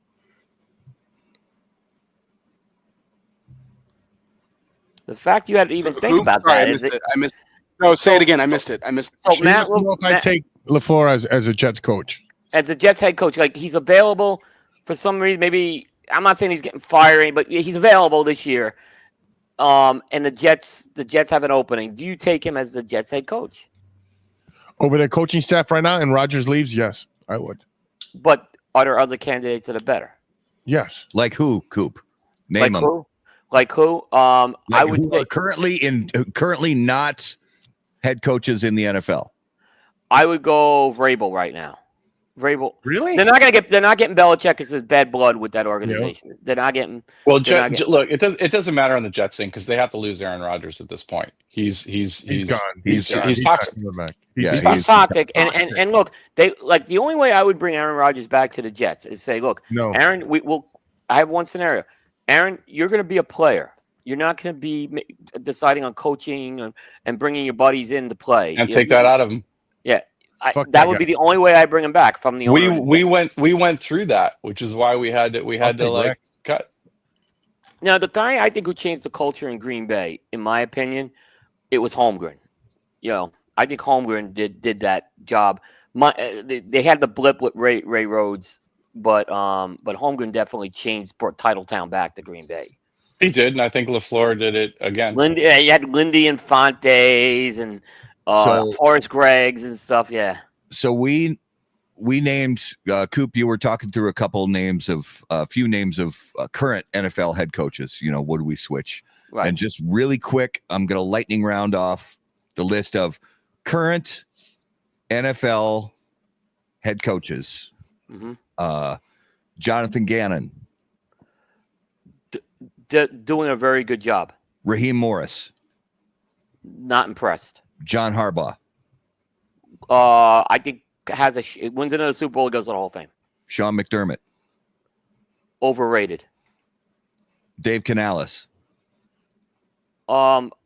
needs more time, but I think you give him a couple years. I find it hard to say this next name without laughing, but Matt Eberflus. He's gonna be Oh jobless. boy! Maybe you could sell stuff at the concession stand. He is. You want to talk about bad head? That's a bad head coach. So is Matt Eberflus a worse head coach than Matt LaFleur? Yes. Okay. That's not even. Yes. Zach Taylor. 527 coaches to go through now. I to get think that Zach correct. Taylor is a hell of a coach. I think he will leave Cincinnati and someone will hire him and he'll win a second time around. He will win a Super Bowl with something. He's a hell of a coach, Zach Taylor. And I was not high on him because he's a guy who never coordinated. But Zach Taylor has not been to an NFC championship game. He's never won a Super Bowl, but he's light years better than Matt LaFleur. Yeah. Yes, he is a better coach. I mean, look at the organization he's part of. Okay. So explain that logic. I want to put a pin in that because I know you're doing a lightning round. Okay. Yeah, pin that, and then that. All right, Kevin Stefanski. Not impressed. Mike McCarthy. I think he's a better coach than people give him credit for, but it's not working in Dallas. Sean Payton. Great coach. I know he's got the whole. I agree with you. The whole thing with the Bounty Gate is a negative on him, but I mean, look at what he had to fix in Denver, and that was a mess when he got there. Dan Campbell. The next great coach in this league. He will win a Super Bowl. D'Amico Ryans. Not impressed. Really? Really? I think we're seeing now with Stroud kind of has regressed a bit, and He lost his two best receivers. Gone. I'm not. All right. I'll give him an incomplete. I disagree with you on that one, but go ahead. Shane Steichen, however you say his last name, in Indianapolis Colts head coach. Maybe he's kind of done a little better than expected, but I'm not doing handstands over him. Doug Peterson. Boy, just has gone. Like you asked me that a year and a half ago, I'd say great coach. Just his head's not in the game anymore. Is he better than Matt LaFleur? He still has a ring. Yes. Yes. All right. This next one's obvious. Andy Reid. He could be. We're talking about him being one of the all-time greats. Yeah. All-time greats. Yes, I agree. Antonio Pierce. Disappointed me. I was big. I want him to get the job. He did good as the interim coach. Sometimes when you get that interim tag removed, he hasn't done a good job. I mean, he could Jim be replaced. Harbaugh. I know there's baggage with Jim Harbaugh, but the guy wins. I think he's a great coach. Sean McVay. I think Sean McVay will be the first head coach to win Super Bowls with two different teams. He's a great Mike coach. McDaniel. Kind of like him. He's kind of quirky and nerdy, but a lot of his success has been tied with Tua, so I'm not ready to put him on a pedestal yet. Kevin O'Connell. Like I said, I think he's done a good job under the circumstances. Again, he's had to play with Sam Darnold this year. Gerard Mayo. Awful. That was a worst hire. That guy, no, he wasn't ready to be not only forget the coordinator, he wasn't ready to be a leader of a team like the Patriots. Awful hire. Darren Rizzi. Interim coach. He will be back coaching special teams next year. And I know he won 2 games, but sometimes that interim coach, when you remove it, you get exposed. So I'm not sold on him. Brian Dable. He's no longer. You want to talk about? You want to what? What was that? Didn't he get? He canned? got fired. Did he get? Dable got canned. Dable got canned. I don't believe so. No. Today? The Giants have regressed every year under him. Time to go. Jeff Ulbrich. Just. I mean, he's interim. He's interim. He's interim. He was put in a bad situation, in my opinion. But he's shown nothing. He has not been a good head coach. Nick Sirianni. I like Nick. I think he fixed the coordinator. I think he had to get a little more hands off, and I think he's doing a good job. He got the right coordinators in. Mike Tomlin. All-time great coach. Agreed. Kyle Shanahan. Highly overrated coach. Choke artist. You want to talk about? I would put him in the same category as LaFleur. Wow. And he fired my friend. And when he fired, Mike McDonald. You forgot Todd Bolt. Jury's still out with him. I'm not. Nothing stands out yet with him. Well, at least it's not the other guy. Todd Bowles. Ugh. Why? That will not end well in Tampa. I mean, Raul, he was terrible with the Jets. Brian Callahan. I like him. I think he's got potential to turn Tennessee around. I do. Dan Quinn. You want to talk about bad coach? That is the worst coach. Guy can't hold a lead. So Dan he's Quinn's worse. worse than he's eons worse than LaFleur. I will say, and I know he got to a Super Bowl, but he is a bad head coach. So I know we mentioned this earlier, and I'll add one name to the list of current NFL head coaches that if tomorrow, God forbid, the Green Bay Packers said we're done with Matt LaFleur, I would love to bring in Mike Tomlin if he was available. If Matt LaFleur was gone and Mike Tomlin was available, I would him and Andy Reid are the only two current NFL head coaches that I would, if Matt LaFleur got fired tomorrow, I would say, yes, bring those guys in. I wouldn't pick any of the other people on the list of current NFL head coaches, period. I think Tomlin could be the other guy. He's young enough to win a Super Bowl with a second team. And I just have a feeling, though, Pittsburgh may, I don't know. They haven't fired him yet, but I think if he would leave Pittsburgh, I think he'd have another. He could be that coach like McVay. I would love to see him in a Jets jersey and a Jets coaching. He would change the culture in the Jets. I mean, that was a guy I scratched my head on. But Pittsburgh seems to go through these coaching searches, and they purposely find these guys and they do their homework. You got to just say it. All right, so Bear, I want to go back because one of the coaches that was mentioned, who was it? It was Bear. Who were you talking about? Doug Peterson. He won a Super Bowl. He won a ring. No, I was talking about Zach Taylor. Bengals okay, coach. Yeah. Go ahead. No, I was saying, okay, so I wanted to put it. He said that he's a good coach. Coop, you said he's a good coach and he's a better coach than Matt LaFleur. How many AFC championships has he been to? How many Super Bowls has he won? Those are zeros. No, but he's got how many? Those are zeros. No, he's got a Super Bowl. How is he better? He's been to a Super Bowl. LaFleur hasn't been to a Super Bowl. He didn't win it though. I'm not saying he's an elite coach yet. I'm just saying he's a better coach than LaFleur. I mean, again, look at the organization he went to. It's not Titletown he went to. He went to the Bengals. Jim Harbaugh. How many Super Bowls has he won? None, but he's got a Super Bowl appearance and a college championship. So that's a big. We're not talking about college. We're talking about professional sports. So. I get it, but again, he's been to a Super Bowl. So Zach Taylor's first two seasons, he went 2-14 and 4-11. His third season, lost to the Rams in the Super Bowl. Fourth season, lost to the Chiefs in the AFC Championship game. Yep. But the trajectory has leveled off. It has leveled off. Fifth season went 9-8, didn't make the playoffs. No. So if Matt LaFleur had been to a Super Bowl and lost, he'd be on the same level as Zach Taylor. Yes. So he'd be good. He'd be a good coach. He'd be better if he went to a Super Bowl and lost. But he still wouldn't be good. The difference is that Zach Taylor is good. Matt LaFleur went to Titletown. Zach Taylor went to the Bengals. Let's be real here. That's what Zach Taylor went. He went to the Bengals. So it's something I'm sensing a theme here, Coop, and I want you to I want to know if I'm off base on this. Right. So is it something to do specifically with Green Bay that Green Bay you expect like titles every 10 years or more? Yes. Out of head coaches in Green Bay? Absolutely. When you go to Green Bay, that is going to one of the marquee teams of professional sports. Yes. There's something to say to me that you earn that right to go to Green Bay right now with the history of that team.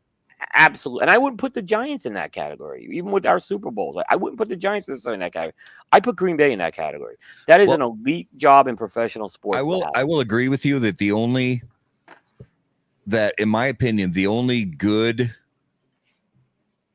head coaches, I'm not going to use the word good. The only great head coaches in the history of the Green Bay Packers are Vince Lombardi, Mike Holmgren, and Mike McCarthy. Because they won championships. Yeah. Now, do I think Mike McCarthy is a great head coach? Without the Super Bowl, not a prayer that he's a great head coach. But I'll give it to him because he won a Super Bowl. And he won it in a year that they were the 6th seed. And they had to fight their way through the playoffs. Through Philly and Atlanta and the Bears in the NFC Championship game to go and beat the Steelers in the Super Bowl. Those were some good road. I mean, big again. He won some big January games, but against the top 3 seeds. I don't think anybody. I mean, Fred or Bear, can you guys name another great Green Bay coach or good Green Bay coach? Good Green Bay coach? No. Curly Lambeau? No. Yeah, Curly Lambeau. Curly Lambeau. Curly Lambeau, Vince Lombardi. Mike Holmgren. That's the Mount Rushmore of Green Bay coaches. I mean, I'm not putting Mike Sherman on there, and I'm not putting Forrest Gregg on there or anything like that. Do you think McCarthy will be coaching next year in the NFL? No, but I think he'll coach one more time. I think he'll still coach one more time. I'll go even further than that and say that I don't think Belichick's ever going to coach in the NFL again. I agree with you on this, Matt. I think he's having fun doing what he's doing. And if I'm him, I'm not going to the Giants and I'm not going to Jacksonville. The Dallas thing is going to be intriguing, though. That's going to be an intriguing job. He saw part with Parcells, what it did to Bill Parcells. But he's not on good terms with Bill Parcells anymore. That's the only thing I'll say. No. I'm just saying he saw what it did. He understands Bill. He may not like Bill Parcells, but he like. But it's something about look. And as much as I hate the Cowboys are another one of those teams in the NFL. It's a marquee team. It's a marquee job to get.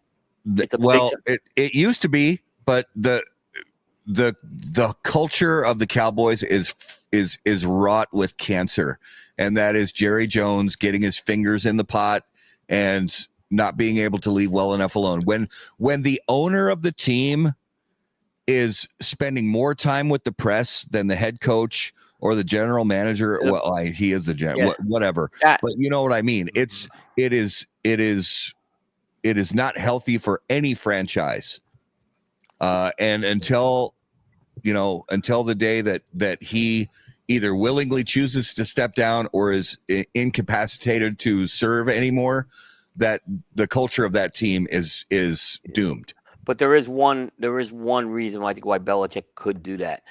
Going to the Cowboys is going to give him the best chance to break the wins record. You go to those other franchises, it may not work out. Is what I'm saying. Yeah, he can get there, and then if it doesn't work out, he can get out. Is what I'm saying. Yeah, I don't think Belichick wants to go out like that. I don't think he wants to go out like that. He's too old to take on that task. But I do think he's having fun, and I think he's having a lot more fun doing other stuff right now. It's kind of like when Jimmy Johnson kind of left. He had fun doing the other stuff. When you're 70 and you have a 23-year-old girlfriend, Exactly. Whatever. It's a lot of fun. But yes, Jay Davis, I apologize for not mentioning Curly Lambeau. That is 100% a brain fart. Curly. I had your back, man. It's all good. Packers without Curly. The Dallas situation is really interesting if they fire McCarthy, right? And because everyone's going to be talking Belichick, but what is their plan B if they don't bring in Belichick? I mean, that's what I'm remembering. Who's going to go there? Sanders. Oh, I'm not saying it's a good idea. I mean, it'll boost ticket sales, yes, but it's not going to boost. I don't think it's going to boost wins, and I don't think even. I don't know if even Deion Sanders has the balls to stand up against, because he can stand up to Jerry Jones all he wants to, and all Jerry Jones has to snap his fingers like Thanos, and you're fired. I mean, but that's the sad situation that's been going on in Dallas for 30 years. Yeah. All Jerry Jones has to do is wiggle his nose like the lady in Bewitched, and you're bye-bye, you're done. I'm not sure Deion could even do it anywhere. I mean, it's very rare for a player to really be a great head coach. How about Florida? I mean, I could see him going to Florida State though. It's rare. Dallas. Yeah. An elite player. I think Deion's next move is going to be to a higher tier NCAA school. Yeah. NCAA team rather. If he makes it to the NFL someday, I think he will, but I don't think he's going to go straight from Colorado to the NFL. No, I can see him. I can see him with the Giants if they get his son in the draft. I hope not, but I don't know. I think he's. I don't want the son either. I don't know. I mean, it would be a publicity move if they did it. It's a massive risk. That's a bad. I mean, NFL dollars. That's a tough risk to be coaching your son in the NFL. That's a tough risk. Yeah, I think this Florida State thing's the intriguing move for him. Because he was I'd like to see Ryan Day as head coach. It's Chip Kelly. Oh, sorry. I can't even keep it together. When I see the name Chip Kelly, I can't even keep it together. Maybe to Green Bay? No, yeah, absolutely not. Chip Kelly. Oh my God. I mean, the NFL won't make a call based on money, or Tim Tebow would have played at Jacksonville. They won't make a play just on selling jerseys. They won't make a call on that. Exactly. I agree with you on that, Fred. That's a good point. That's a good point. So, I guess the last thing for all of this is, so Coop, starting with you, does a coach, and we sort of touched on this already, but in all the history of the NFL, 530 people have been head coaches of NFL teams in history. Yep. So Coop, does a head coach have to win a Super Bowl to be called great? Yes. Okay. Yes, absolutely. That's why you're brought in. That is in your job objectives. You're brought in to win a championship. Yes. Okay. Fred, what are your thoughts on that same question? So by Coop's logic, and I said it, I think when we started, there have only in the history of NFL football, there have only been 35 great coaches. It's like Hall of Fame, Fred, in baseball. It should be a small. That word great shouldn't be. So there's only out of all the coaches, out of 529 coaches, there's only been the benchmark. If it's winning a Super Bowl, there's only been 35 great coaches in the NFL ever. No, because there was NFL championships before that. There was championships. So we'll include that as well. Coop. Oh, NFL okay. championship. Yeah, that's why it's bigger. It's a bigger pool than that. That's what I'm saying. If we go back, then I think it only goes to Lombardi. So I think it's 36 coaches in the history of. So if we go back 120 years, Right. including NFL championships and Super Bowls since the Super Bowl era, you're still only 39, I think, or 39, 40. I think it's still, and then the coach number probably goes up double. The number of people who have been called team head coaches probably doubles in that time frame. But I wouldn't. I mean, again, Curly Lambeau didn't win a Super Bowl, is what I'm saying. So that's my point. He won an NFL championship. And that was what that was the barometer back then. Right. So championship, winning a championship, whatever the championship is called. Yeah. At the time, but not an AFC championship or an NFC championship. Sure. Yeah, or AFL or UFL or CFL. Like Papa Bear Hallis, he was a great one. So Bear, do you have to win a Super Bowl to be a great head coach? Yeah, again, I think we're getting our arguments confused. The topic for tonight was whether or not he's a good head coach. But no, I agree. Just this particular question. Do you not about Matt LaFleur, but do you have to be do you have to win a championship to be later on called a great head coach? I think that's a good line to have, but I don't necessarily think that that's the only way to be a great coach. Okay. But I'll agree with the if that's the line of demarcation for the panel, I'll side with the majority on it. But I think there's a very thin line. Yeah, I do agree that in order to reach that greatness, the title or the term or the moniker greatness, yeah, you have to win a championship. Ray Davis made a good point. Yeah, somebody just had one up there about Yeah. people that they thought were good coaches on there because I think Bud Grant was on there. Yeah. I mean, you'd also have Mark Dan Levy, Reeves. Marty Schottenheimer, Dan Reeves. You're saying none of them are great coaches Yeah. because they don't have Super Bowls, but they're good coaches. Marv Levy, Marv Levy. Marv Levy did win in the CFL, and Bud Grant did win in the CFL, but not the same level. I give you that. Marv Levy went to 4 Super Bowls in a row. Oh, I don't think Barry Switzer was a great coach. He won a Super Bowl. Do you think Tom Landry was a great coach? He won 2 Super Yes. Bowls. Oh yeah, Yes. Tom Landry did. Yeah, I agree. I'll give you Don Coryell didn't win a Super Bowl. He was not. I think I don't think he was a great head coach. Shula. Do you think Dan Marino was a great quarterback? I put Dan Marino and Warren Moon there notch down because they didn't win the big one. Okay. Yeah. I don't think Brian Billick was a great coach. He won a Super Bowl. I don't know if Gary Kubiak was a great coach either. All right. Final question before we get to the last the segments of the show. Final question about the big topic of the night. Do you have to make it to a Super Bowl to be a good coach? To be called a good coach? Coop. Yes. You gotta have one playoff run in your career. You gotta have one playoff. Specifically, you have to. Your team has to. You have to coach it to be a head coach of a team that makes it to a Super Bowl game. Yes. To be That's why I don't put Don Coryell in that category. Marty Schottenheimer. So every coach in the history of professional sports that's never made it to a championship is not a good coach. They've done an average job in that case. All right. Fred? No, I mean, if you want to take a median average or whatever, I think there's a lot of good coaches that don't make it to the Super Bowl.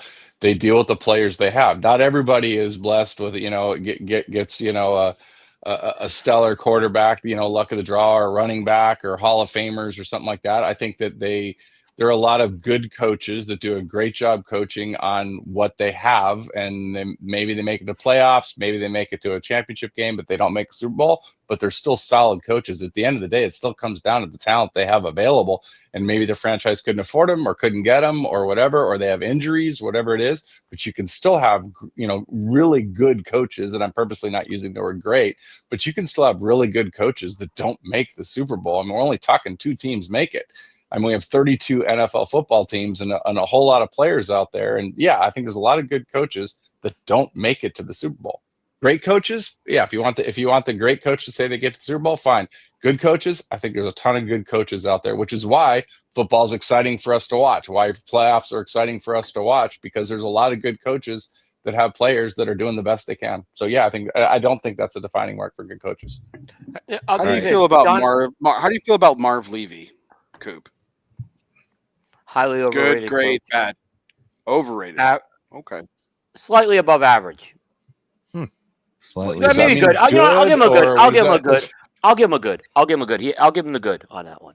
But he's not this like great coach. Bill Polian built that team. Let's be real. Not Marv Levy. All right. So Bear, does a head coach have to lead their team to a championship in order to be considered good? No.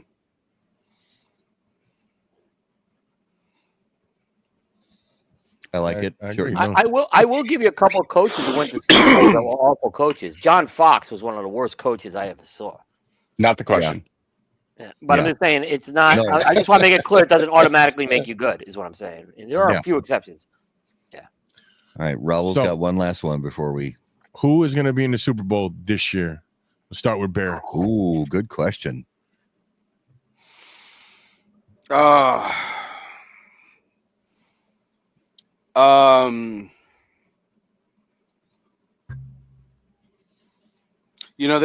were the early favorite, and it pains me to say an NFC team that's not the Packers, but they were an early favorite. But the Lions, and probably Kansas City again. Fred. It's tough. I think that you know the Lions, Minnesota, Green Bay. I mean that's got a lot of play out still to go. I am going to agree with Kansas City. I think because of probably home field advantage, I think Minnesota might do it. I like to hear that. Cool. Detroit and Buffalo. Buffalo. Interesting. Yeah, I think The overrated Sean McDermott makes it to a Super Bowl. I just think Kansas City. Yeah, I know it's, but he won't win it, so he's overrated. I mean, again, if they bring Belichick into Buffalo, they're the odds-on favorite to win it all. I mean, I'm just saying if they would have done that. Matt, what do you think? Yeah, I think looking back at the beginning of the season, I think it's played out pretty consistently. I think it's going to be Detroit, Kansas City. It's hard to get the 3 straight Super Bowls. It's not been done, but it's hard. Yeah. I think it's going to be Detroit and Baltimore. Baltimore. That would be my other one before Kansas City. Yeah. Baltimore's up there. Baltimore. Yeah. It's tough for me to rule out Kansas City because, you know, can you win the ugly games? And it's tough to say that they can't win the ugly game. But I think at the end of the day, there's probably, I mean, all the teams we mentioned, they all have legit shots. They all have, it's going to come down to playoffs and who has their A game on that Sunday. Yep. Or Saturday, as the case may be. In that. Well, Kansas City's been playing incredible football, and their quarterback isn't playing like himself. You know, he's not playing at the MVP level. Yes, they are not playing their best, and they're still getting the wins. Yeah, yeah, just like Green Bay. Interesting. I just think if Baltimore just gives that beast the ball and let him run people over. Yeah, know, they do need to let him run more. They do. Lamar's incredible. They need to do that. Yeah. No, not Lamar. You're talking about Derrick Henry. Yeah. Derrick Henry. Yeah. Lamar's great too, but yeah, Henry is. It's going to come down to because they all got decent quarterbacks. So you got to go to the running back, and who can run against whatever the defense is. Because I don't care how good your quarterback is, if they know you're throwing every time, then you're just not going to be able to pick them apart. And you got to start to look at the running backs. Oh, look, I made like a little thumbs up thing. You've got to look at the running backs and whose defensive line is going to falter. Because if the running back, if that person can get 5 or 6 yards, you know, on every series, that takes a lot of pressure off your quarterback. And that's really what I think it's going to come down to. Exactly. Who can stop the run? Stop a 100-yard rusher, and you've got a chance. Yeah. Excellent point. All right. I think it is definitely time. It's time. All right, guys. It is now time for this week's Numero de los Muertos. And Numeros de los Muertos brought to us by Smoke Inn.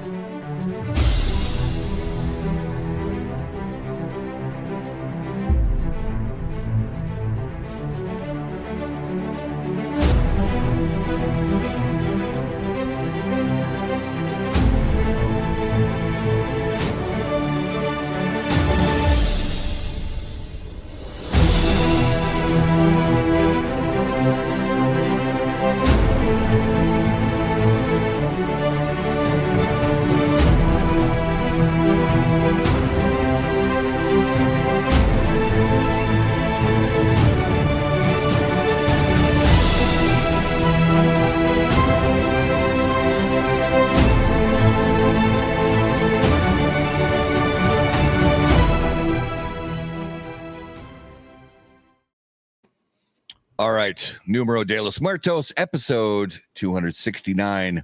The number this week is an average of 6 per year in the last, it doesn't say how recently, but an average of 6 per year die from this. So as always, guys, play 20 questions, break down narrow it down, and along with our viewers, if you guys have guesses, put it in the comments. Is it a mixture of men and women? Yes. Male or female, doesn't matter. Land or sea? Land. Is it a crime?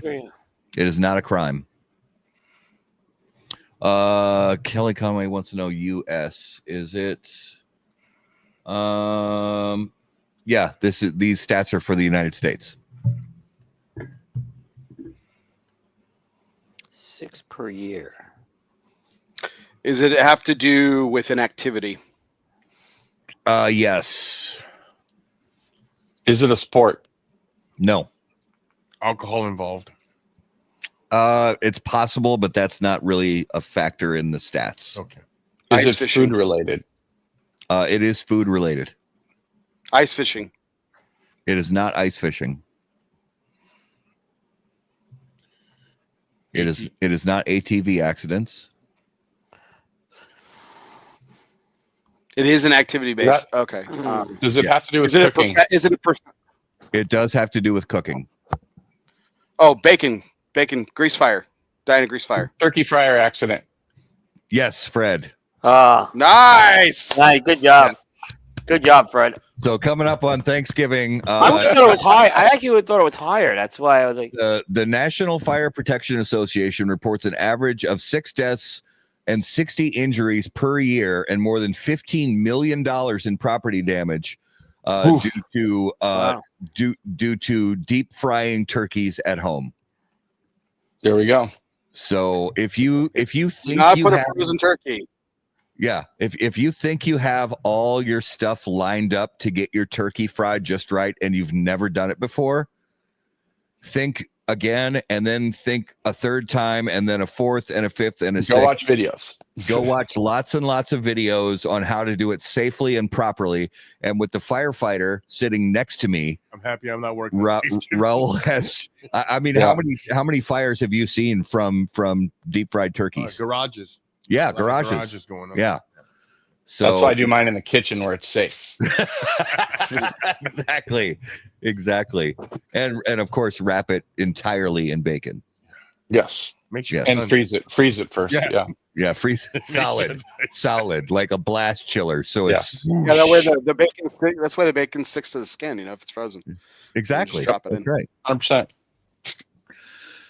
All right, it's time to reveal the spirit of mystery, and I'm on my second shot now because just some of the so fired up. I was so fired up for tonight's show. So this is 2 pours in. 2 healthy pours. I don't even know what it is. It's really, really good. I know it's from my own collection behind me. I don't know what it is. It's really good. It's bourbon and it's delicious. Was it a bottle that was already opened? Yep. I don't know what it is. Eagle Rare. Eagle Rare. See? Yeah. And you've drank a lot of Eagle Rare too. I've drank a lot of Eagle Rare in my time, but It's your own bottle, Matt. I know. I'm sorry. The more I drink, the less perception I have. Fair. So Apparently Coop's been drinking all night. Okay, that explains it.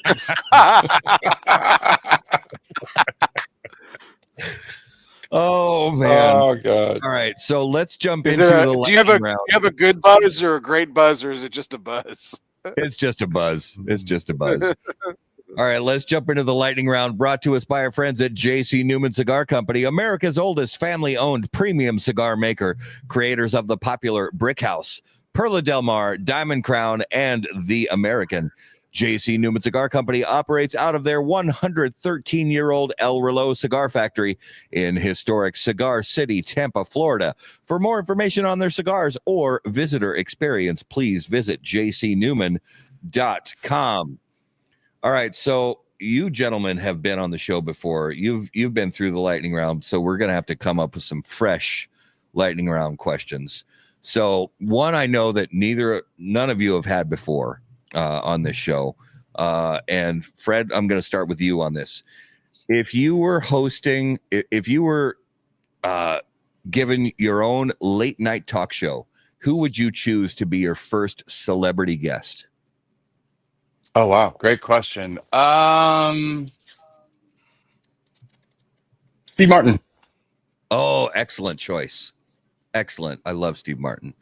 Bear, what about you? Denzel Washington. Oh, another phenomenal choice. And Coop, before you answer, unmute your microphone so we can hear Andy you. Reid. Andy Reid. Tom Coughlin, man. What are you talking? George W. Bush. Okay. Ooh, Okay. I like nice it. one. Yeah. I like it. Have we done? I think I got one can't for remember who. Oh yeah, go ahead. Coop, is the world round or flat? Whoa. It's round. It's round. Is this a trick question? What the fuck? I've never even heard this before. I just pulled it up. Oh, I love it. I love You've never it. heard Round. of you've never I mean, heard of yeah, flat- those you've fly. never heard I've of gone to flat- Europe. I mean, when I went to the Middle East, we had to like fly over like north to England and then down south. So yeah, It's curved. a huge growing population of people that think the world's flat. So I want to see if these gentlemen think it's flat or No, round. it's definitely Fair. it's definitely round. Yeah, my name's not Kyrie Irving. I know the Earth is round. I'm going round. All right. Thank you. All right. So, Fred, if you had to swap your legs with the legs of another animal, what animal would you choose? Kangaroo. Very good choice. Bear? I mean, how could I not say a bear? Like that just seems weird. Oh, Yeah. Oh, there we go. yes. Yes. All right. Coop? A mule. A mule. Get that mule kick. Yeah. I was Yeah, thinking So the front legs or the back legs? I guess the back ones are the stronger ones, right? Okay. All right. Or all four. You could be like a Right, donkey right. centaur. Right. Oh, yeah. Why does anybody ever pick a T-Rex?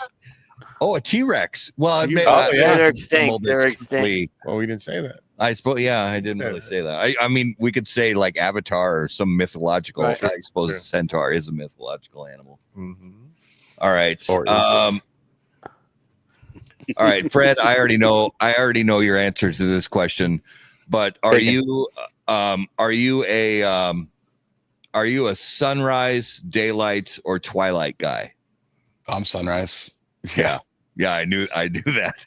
Bear, are you sunrise, 4:30 every daylight, morning. or twilight? So okay, sunrise or what? Sunrise, daylight, or twilight? Oh, Twilight. I'm a night owl. Okay. Coop, what about you? Twilight, nocturnal. Yeah. Okay. What about you, Matt? Oh, But you're up at the ass crack of dawn too, though. I'm a sunrise guy. I don't get up as early as Fred, but I get up pretty fucking early. So I just like to be up early. But I also go to bed late. I sleep like 3 hours a night. Yeah. I have issues. Yeah. What are you gonna do?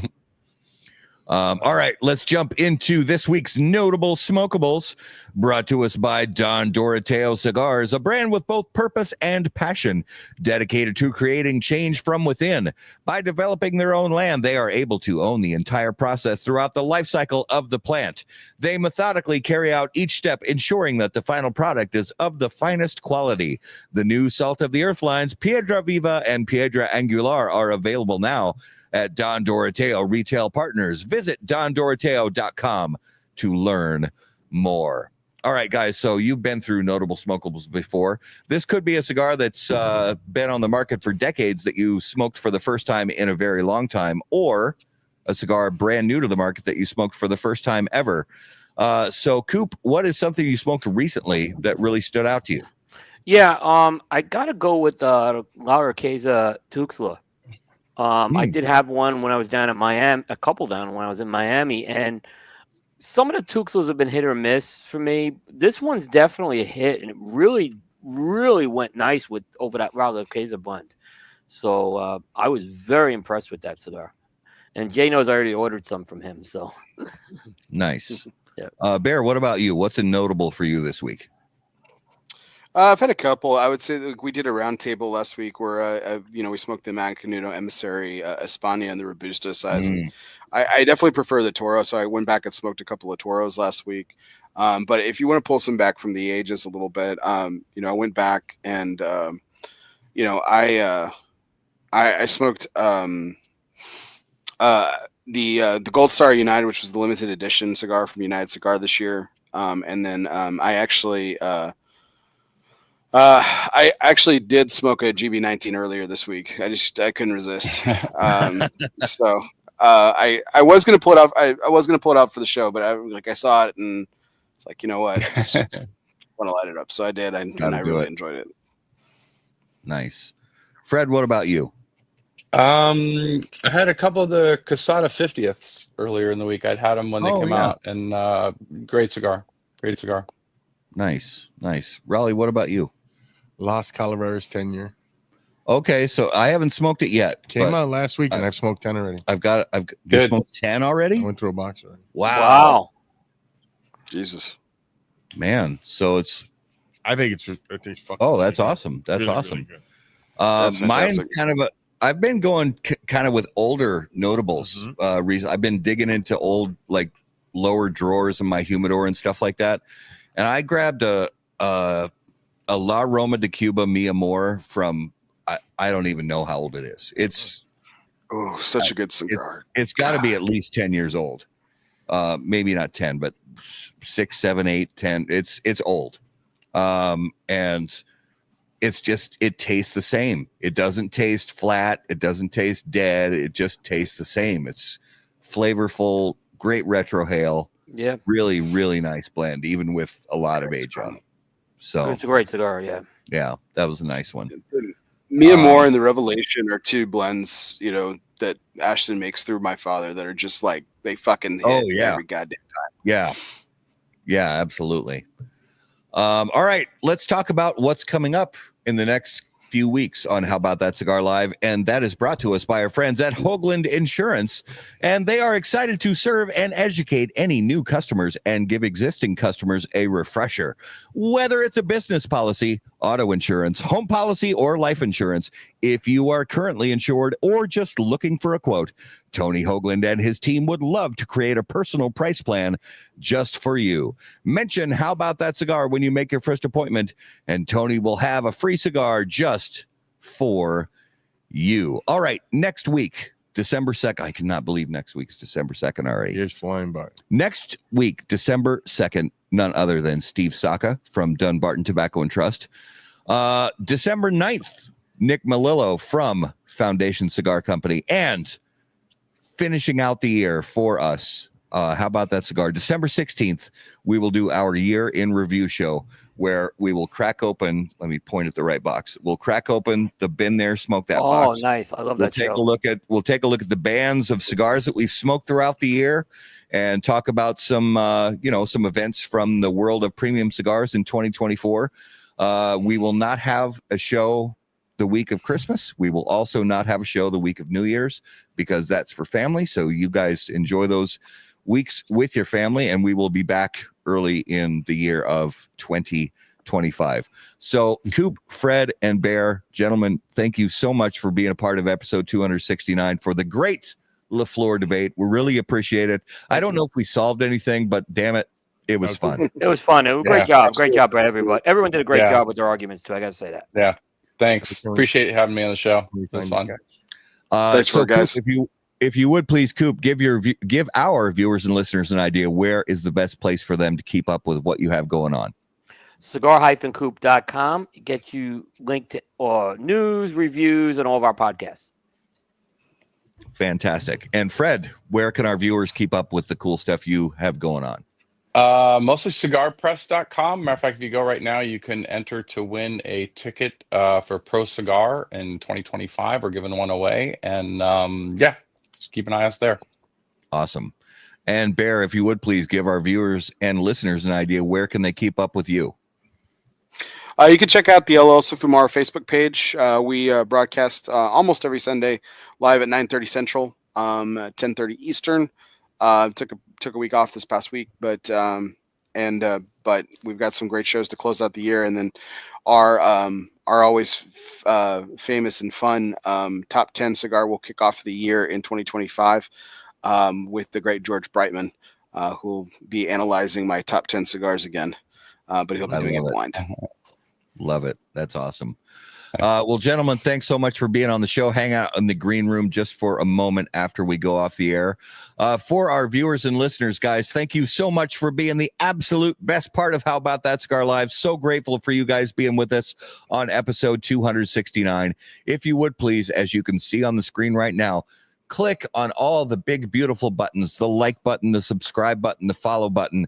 And if you're listening on the audio podcast platform of your choice, make sure to click to subscribe so you don't miss any episodes. And thank you so much for listening to How About That Cigar. If you have any questions for us, you can email us directly on the website, howaboutthatcigar.com. Be sure to follow us on all of your favorite social media platforms. You'll find us at HBT Cigar. And of course, until we see you guys next time, burn cigars, not bridges. Thanks, guys. Thanks, guys.